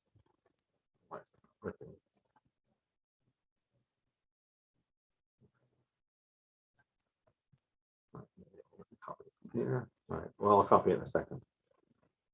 And lastly, as we wrap up, if you don't already meet all the conditions for success, you might want to work with me to do some energy work. So I know most of you guys come from my classes, my list, not to spend much time on it. But if you want to do a serious dive into changing your energy, I'm happy to talk with you about what that's going to take. And if you're serious, I'll even do it for free. So I would just want to know how many trainings you've done, where you're at in terms of investing in crypto, your priority in terms of time, energy to make this work, and your budget on this, and I'll come up with a solution. And where do we go from here? Any of you guys want to do personalized crypto consultations? I'm available for that now. I think I know enough. And same rates as privates. So everyone in the Awakening Intensive gets the half price. For everyone else, rates are on my website. Email support, we're happy to work with you, find something that works for you. We can also do subconscious block clearing and work on awakening embodiment. So this, again, I think is the most important thing. I am open to putting together a much deeper training to teach you guys how to do this step by step, how to research the coins, how to chart, how to currency farm, how to stake. I haven't put together a formal program because honestly, I really don't have a lot of time right now. I'm not sure I want to, but the reason I'm putting this as an option is I think we're about wave 3 in the 5 of the Elliott waves in terms of the bull market. I think we're going to see a big run up towards the end of the year, then a correction, and an even bigger run up next year. So I think that this month, October 2021, might be your last chance to get in at prices you'll never see again. I could be right. I mean, I could be wrong, right? This is just my belief based on what I've seen, what I understand. That, if you wait 6 months or a year, these opportunities may not be there. So I'm open to putting together a group. We'll meet 10 to 12 times, 2 hours each through Zoom. And I will put a lot more of my time and energy into more presentations and more step-by-step to show you how to do this. But I haven't put together a formal product because, I can't make that commitment because I'm too busy right now. I'm only going to do it if enough people want to do it that makes it feasible and worthwhile. Is that fair, right? The thing about having your own company is it's not like I make $200 for every hour I work. No, there's a lot of overhead. That with any company, there's a certain amount of money that must be made every month before I take a penny. And so that's why I have to be careful of it. Every Monday and Tuesday are committed, shot to practice groups. So we can't do it then. Wednesdays, I'm doing a live class here in Las Vegas. I'm teaching. Thursdays, we have AI sessions and webinars. So we'd have to move it around in terms of the time, do some in the day, just because I'm not available most evenings and weekends. Most of mine are booked out through the end of the year. But if a bunch of you guys really want to, email support and let me know, and we'll figure it out. I'm guessing around an $800 price point for something like 20 hours of training. But the exact price is going to depend on how many people want it. The more people, the price goes down. The less people, it goes up. Is that fair? So if you want to do this, go email support@awakeningdynamics.com right now, and I'll look at the response and get back to you. If there's enough interest, I will make it happen. If there's not, I won't, and we can just do it in private. Cool. So, again, if you're serious about this, let me know, because I'm going to be looking at this today, tomorrow, and making a decision. And there's no commitment, right? I'm going to look at how many people, go, hey guys, this is what I think I want to do. This is when it'll be, this is how much it costs. If enough people are in, it happens. If not, it doesn't. So I'm not asking for any credit cards, no promises. Just let me know if you're interested. And again, just email support@awakeningdynamics.com and say, hey, Brent, I'd love to do a deeper training in crypto. Count me in. Cool. That's all. All right. So let's finish up with some Q&A. We're a little over on the time, but I'm okay with that if you guys are. If you guys have any questions. Okay, John, you had a question. Go ahead. Go ahead. I was raising my hand to say I would be interested in the training. Okay, awesome. Email me. Get on the list. Yeah. And I'm doing a training right now, which is $1,100. Happy to pass that along for the next one if you guys want to join it. These two guys I found on YouTube, they have 1,100 people paying $1,000 each, 4 times a year. So they're making $4 million a year on these webinars. Now, I'm not going to do that kind of volume, but that's what I'm paying for this. And I have a one-on-one with one of the trainers later in October. That was $800. Why? I think I'm going to make way more money than I'm spending on the trainings on crypto. Whether that makes sense for you, it's up to you. All right. Oh, Celsius code. Yes. Thank you, Carl. 1 second.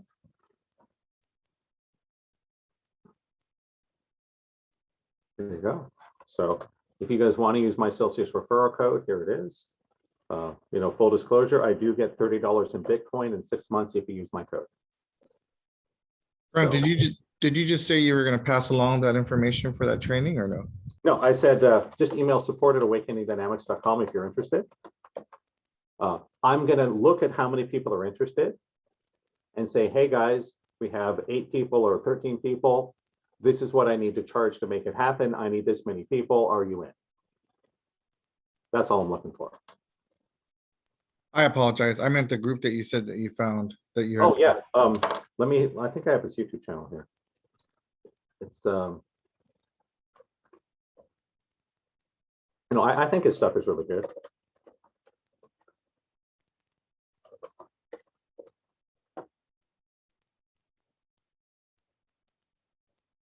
And also, I'm going to give you one of their YouTube videos, and it's cultivatecrypto.com.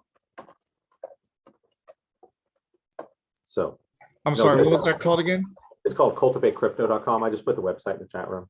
Okay, and also, I'll just warn you, it's hardcore. It's a bunch of millennial, like male nerds who are totally geeking out. So, just be aware, it's pretty hardcore. But if you guys want to do it, go for it, right? I think they're really good. They know what they're doing. second question about your Spirit coin. How's that coming along? You're going to put together the blockchain? I might. I have a grand vision for what I call Spirit Coin. I'd love to make a crypto for the self-improvement world that has like a feedback voting mechanism involved and that pays rewards to people for investing in themselves. What about investing in Spirit coin? That's a ways off. Now, Keep me posted. yeah, if I decide to do it, I don't know enough to make it happen right now. One of my many projects is I have a couple books. I have one like sitting right here. I haven't had time to get into.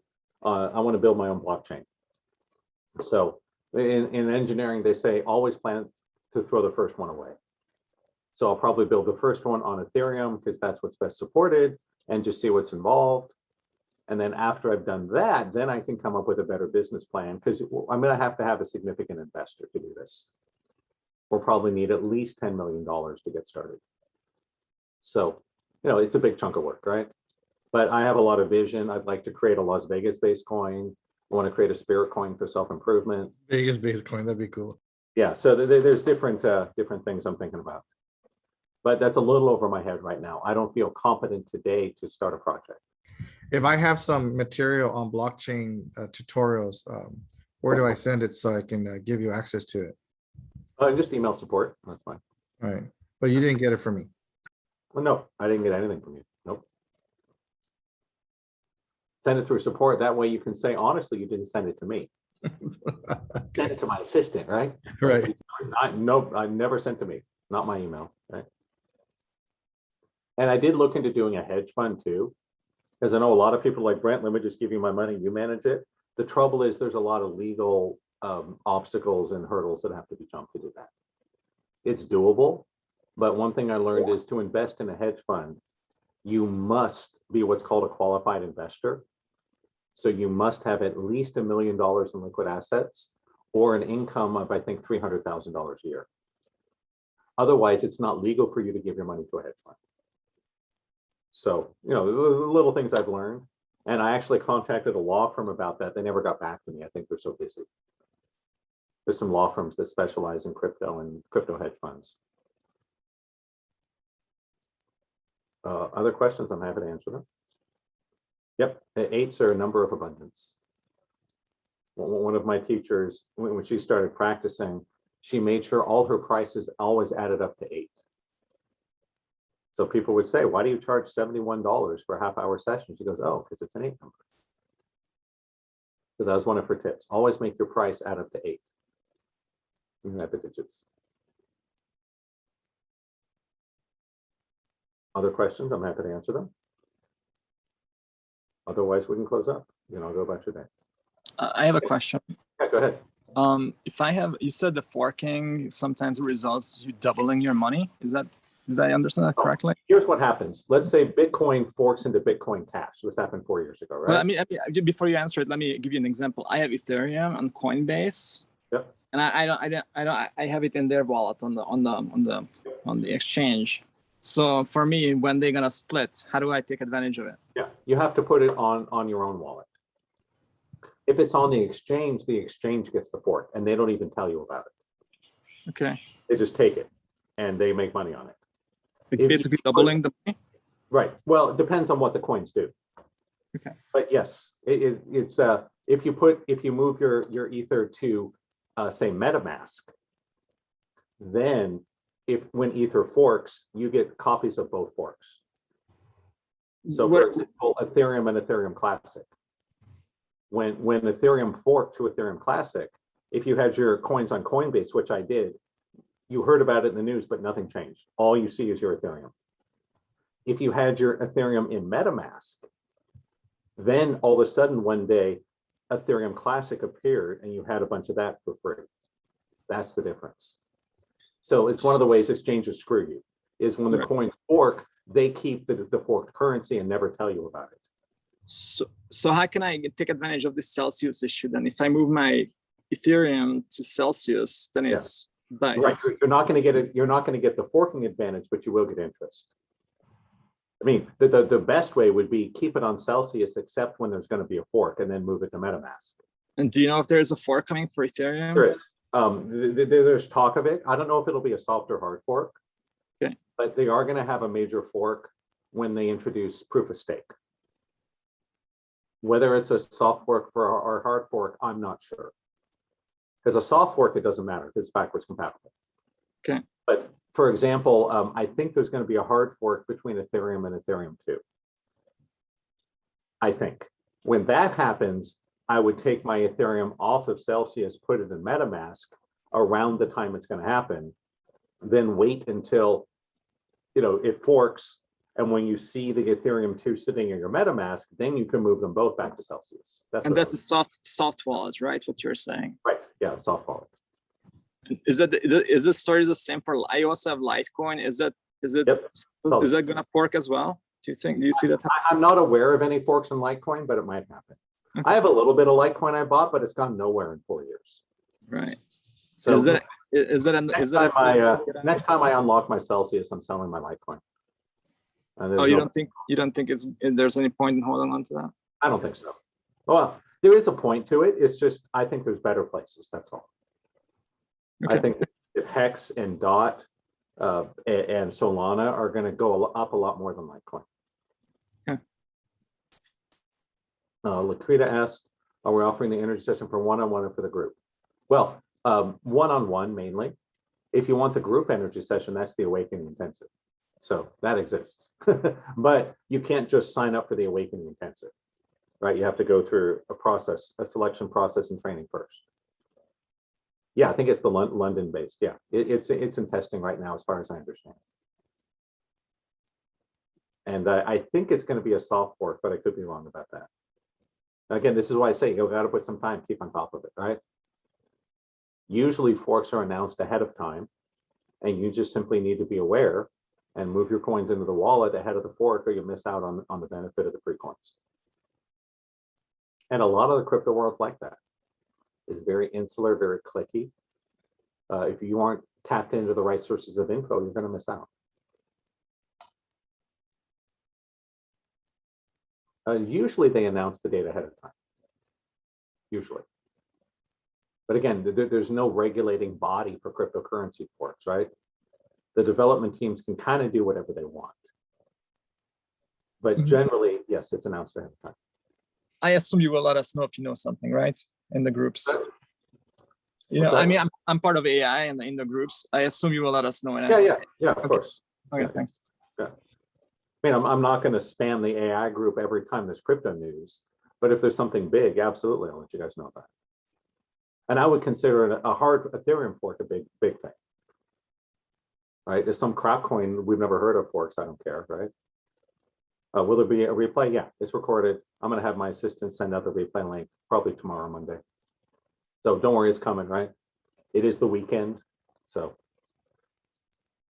but it's coming. It's possible there could be a surprise fork, sure. I'm not sure if that's happened, but it's possible. Because again, what the development team does, there's no centralized body that governs or regulates that. There's the marketplace. One of the forks, I think it was the Ethereum Classic fork, happened because there was a hack. And $600 million worth of Ethereum was lost. And the Ethereum community came together and said, screw these hackers, we're forking the currency to reset everything to back as it was before the hack. And I thought that was a pretty awesome thing. That a lot of people went through a lot of effort to protect those that had lost their money in the hack to get it back to them. At least some of it. But that's a big deal. So, you know, it is decentralized. That's why I say, for the decentralized exchanges for Soul Farm, there's not like one company with support reps there to help you. No. It's Discord rooms, it's YouTube, it's Instagram, it's WhatsApp, right? It's Telegram. And it annoys me a little bit. It's like, why can't you people just use websites, right?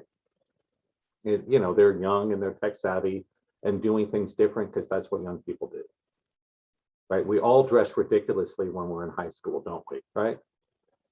Whatever you wore in high school, you look at it 30 years later, you cringe. But you seem so cool at the time. Every young generation thinks it's special and different. And they're not, right? I thought it when I was young. My son thinks that it's the way of life. So a lot of them just make it difficult because they're being special. But that's the game, right? You want to get in on these coins, you gotta, you know, be willing to put in a little time and energy, or work with someone who does, right? Brent, the coin or strategy that you're using to do about 200 a week right now, you had mentioned you're doing about 200 a week. Yep. I'm providing liquidity pairs in Solana, and it's leverage farming, which basically, let's say you wanted to provide liquidity of Solana and US dollars. You provide a certain amount of Solana, it then uses the Solana as collateral to borrow US dollar coin, puts both of them on the exchange to use it as liquidity pairs to get transaction fees when people exchange. And you get paid out of that. And depending on the pair, you get anywhere from 0.3 up to 1.5 APR per day. Dang, thank you. But there's risk of impermanent loss. Right. Because if you put in Solana and use that to borrow against US dollar coins and Solana tanks, you lose your whole principal. Because you have to sell it at a loss to cover your debt. So there's risk, right? Yes. You On know, a strategy like that, what would be your initial investment, you think? I would start relatively low, again, not more than you can afford to lose. And the trick is picking coin pairs you think will either go up or stay relatively stable in relationship. So the first one I did was a iridium serum pairing. That's very safe. It's only yielding 0.3% per day, but it's very safe because most likely radium and serum are going to move up and down together. I don't see one getting a huge jump and the other not, right? Because they're both Solana coins. I was gonna say what Laquita said, so low 10,000 or low 1,000, what would you recommend? I think it's worth, if you have 1,000, it's worth doing. Okay, Yeah, I think it's worth doing. Because you at 1,000, you could certainly be making 10, 15 bucks a day. Again, all depends, right? But that's not bad, right? It's like it's a meal every day. But the risk level determines the reward. So the higher levels of yield have more risk. That if it's a big move in the market, your principal could be gone in the blink of an eye. That's why I say be careful. Right? The biggest yielding pairs are against stable coins. They're the most risky because if one crypto goes up, the stable coin doesn't, right? And so crypto to crypto in the same ecosystem is much more likely to move together. So if Solana doubles, most likely Radium and Serum will also double. So as long as the ratio stays close, you're okay. So it's all about ratios. It's very mathy. And you don't have to do leveraged farming. You can do unleveraged farming too. It's just your yield is lower. That's all. So it's a more of a manual strategy with a lot of research. Yeah. But they make it pretty easy on the website. They show you all the pairs and exactly what they're yielding. You mentioned the website. Yeah, soulfarm.io. Hey, Brett, just a couple of simple questions. I've been a lazy investor, so I haven't been keeping up with mine. I was on Bittrex, Binance, and Coinbase. Sure.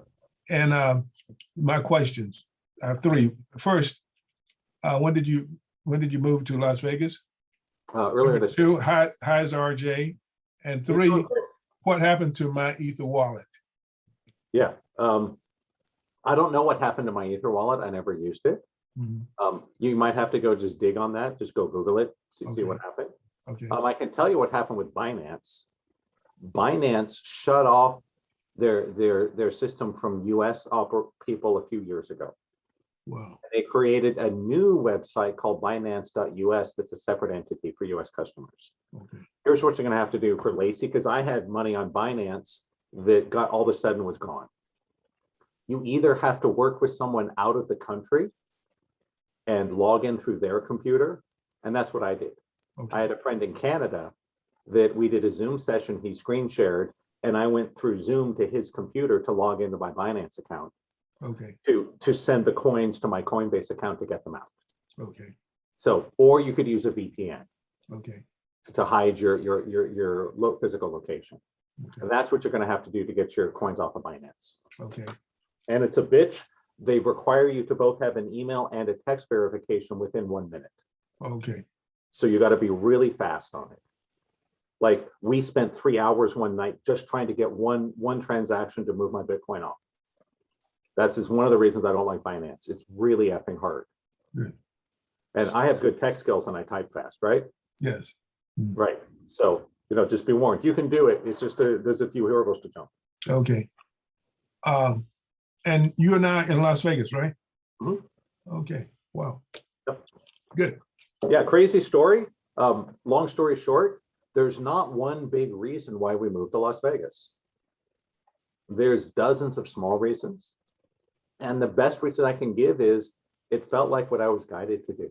Oh, I thought you moved there because of the Raiders.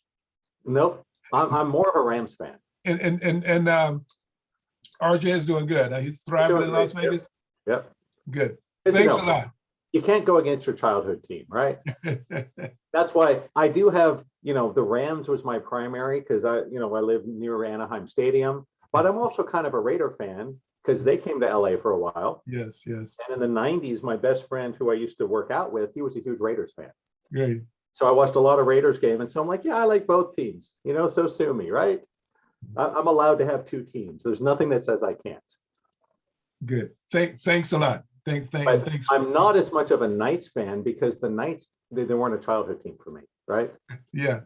Right. Same Angels and Dodgers. I like both teams. Why? Growing up, my mother's side of the family were Angels fans.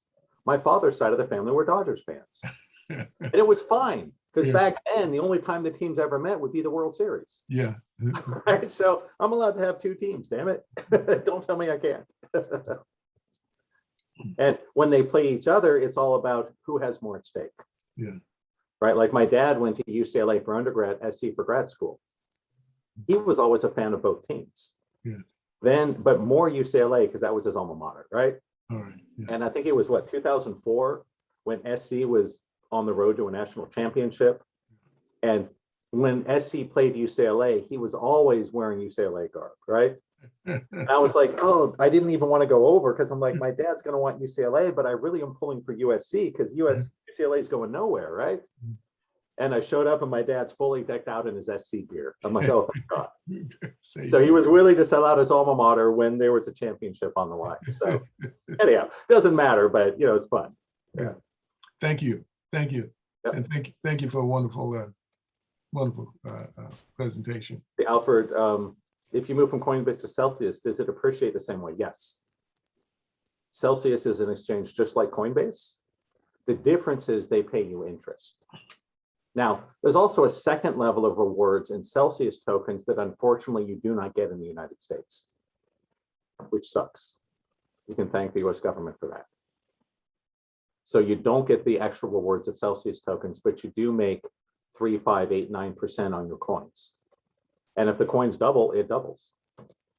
This is why I think Polkadot on Celsius is a great opportunity. Because one, I think Polkadot's going to go up.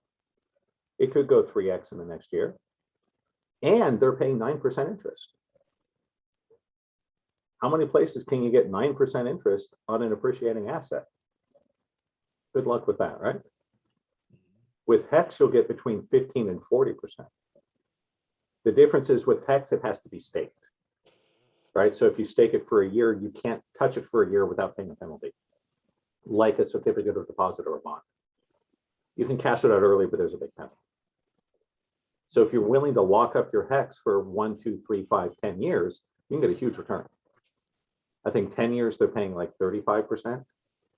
It's risky because we don't know if Hex will be around in 10 years, right? We don't know. General rule, any coin that has survived 2 market cycles is here to stay. So any coin that was around before 2017, it's not going anywhere, right? So Litecoin, I don't think it's going anywhere. It'll be around in 10 years, right? Bitcoin, Ether, yes. The rest, we don't know. The question, is Celsius an on-ramp? In theory, yes. But I have not been able to get Celsius to talk to my bank. And other people have told me the same thing. So in theory, you can link your bank to Celsius and buy crypto with US dollars on Celsius. I haven't gotten that bridge to work. And other people have complained about it too. So most likely, you'll have to put your US dollars into Coinbase or Kraken, buy coins, and then transfer them to Celsius. That's what I do. And yeah, you pay fees. You just have to factor that in, right? Generally, I don't buy less than $1,000 at a time, usually 2, just to amortize the fees, but it depends on the network. Solana, I don't care. The network fees are like 8 cents. Who cares? Okay, there you go. So yeah, and Coinbase for US dollar is usually pretty good. John saying for USDC, it's $5 per transaction. Yeah, if you're buying 1,000, 0.5%, not a big deal. You're buying $100, that's 5%, right? I'd be a little hesitant about giving up 5% right out of the gate. That's all. Apologize, Brent, on that Sol Farm, it's solfarm.io. Yep. Solfarm.io. Thanks. And you have to have a Solana wallet. It talks to Phantom, it talks to Solflare.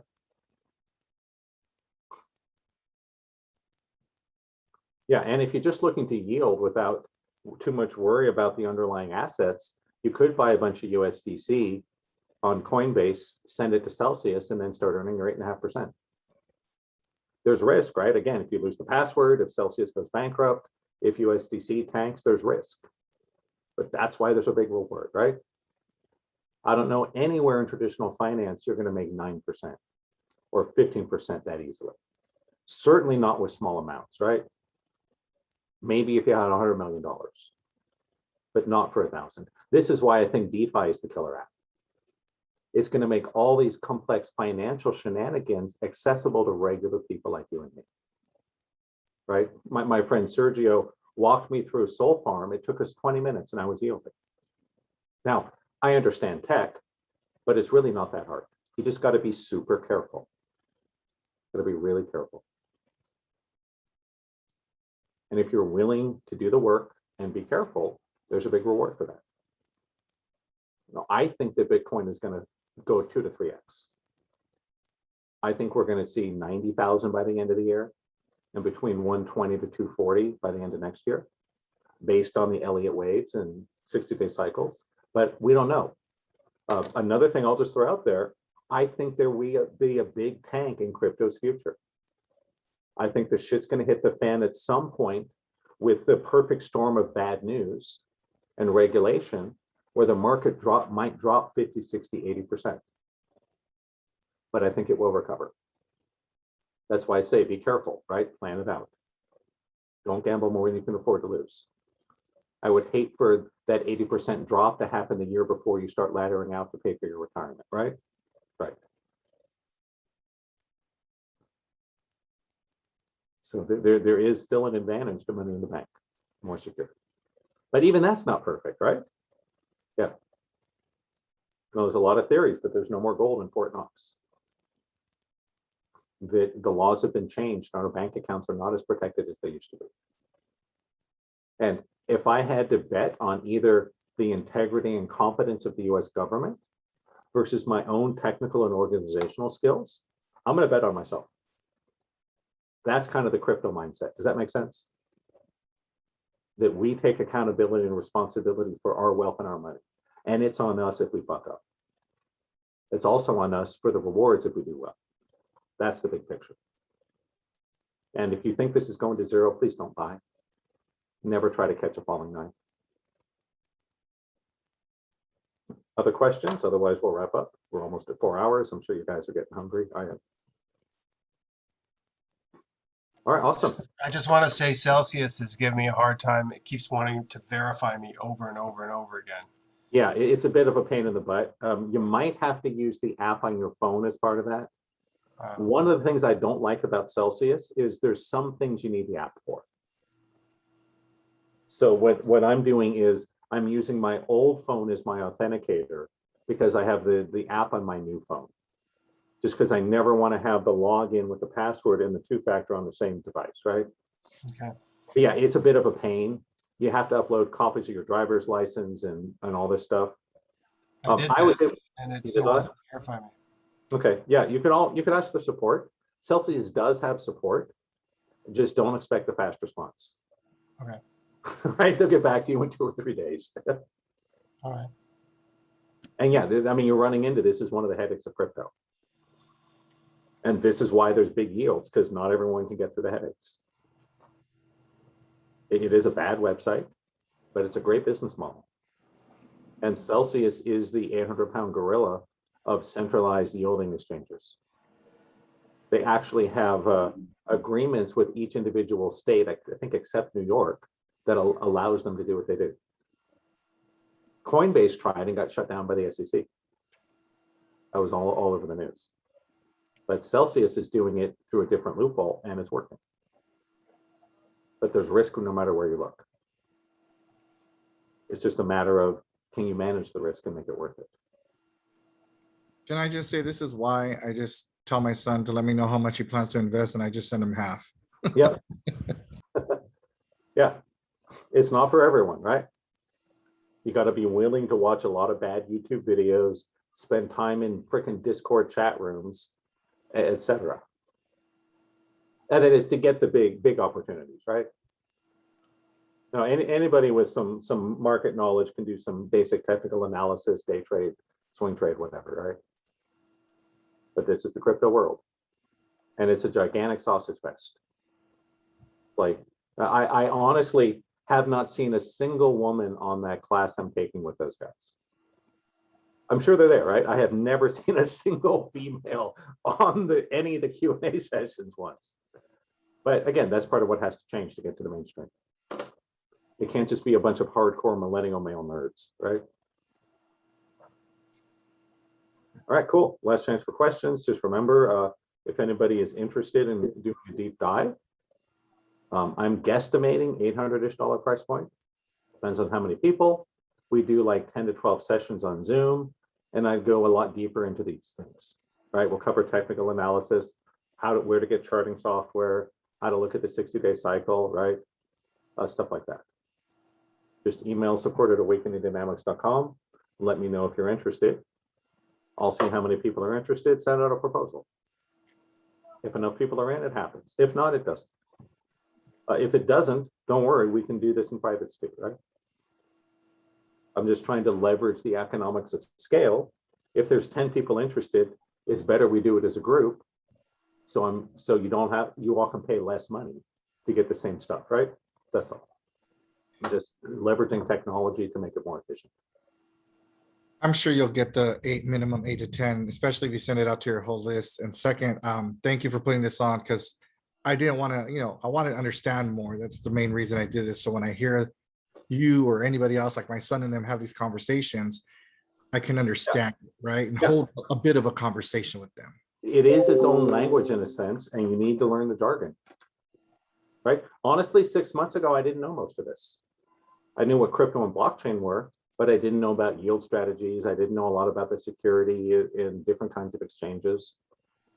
And, I just want to share it with you guys because it was kind of hard for me to learn. And I'm pretty smart as far as humans go. So I can imagine for those of you that don't have the technical background, it's got to be a lot harder. Yeah, and Coinbase has a lot of good tutorials. Coinbase is a great place to start if you just want some good tutorials and videos on crypto. And they have little quizzes. You can get like $30 worth of free crypto if you go through the quizzes. And it's funny, I got like $4 worth of Solana on Coinbase like in May. And I wish I would have bought more because by August it was worth 40. So, and I'm like, damn, I should get more Solana. All right, awesome. Great to see everyone today. We will email out the recording in the next few days. And I put the link for the slides in the chat room if you want to download the slides. And anyone that's interested in privates or in doing a deep dive into crypto in a group, just email me, support@awakeningdynamics.com. And if there's enough interest, it'll happen. And just remember, I think October may be your last chance for a while to get in before the market goes up. I could be wrong, but that's the way I'm saying it. All right. Goodbye, everyone. Have a happy Saturday and take care and namaste. Nielsen. Thank you. Brett. Thank you, everyone. Namaste. Thank you. It was really great. Thank you.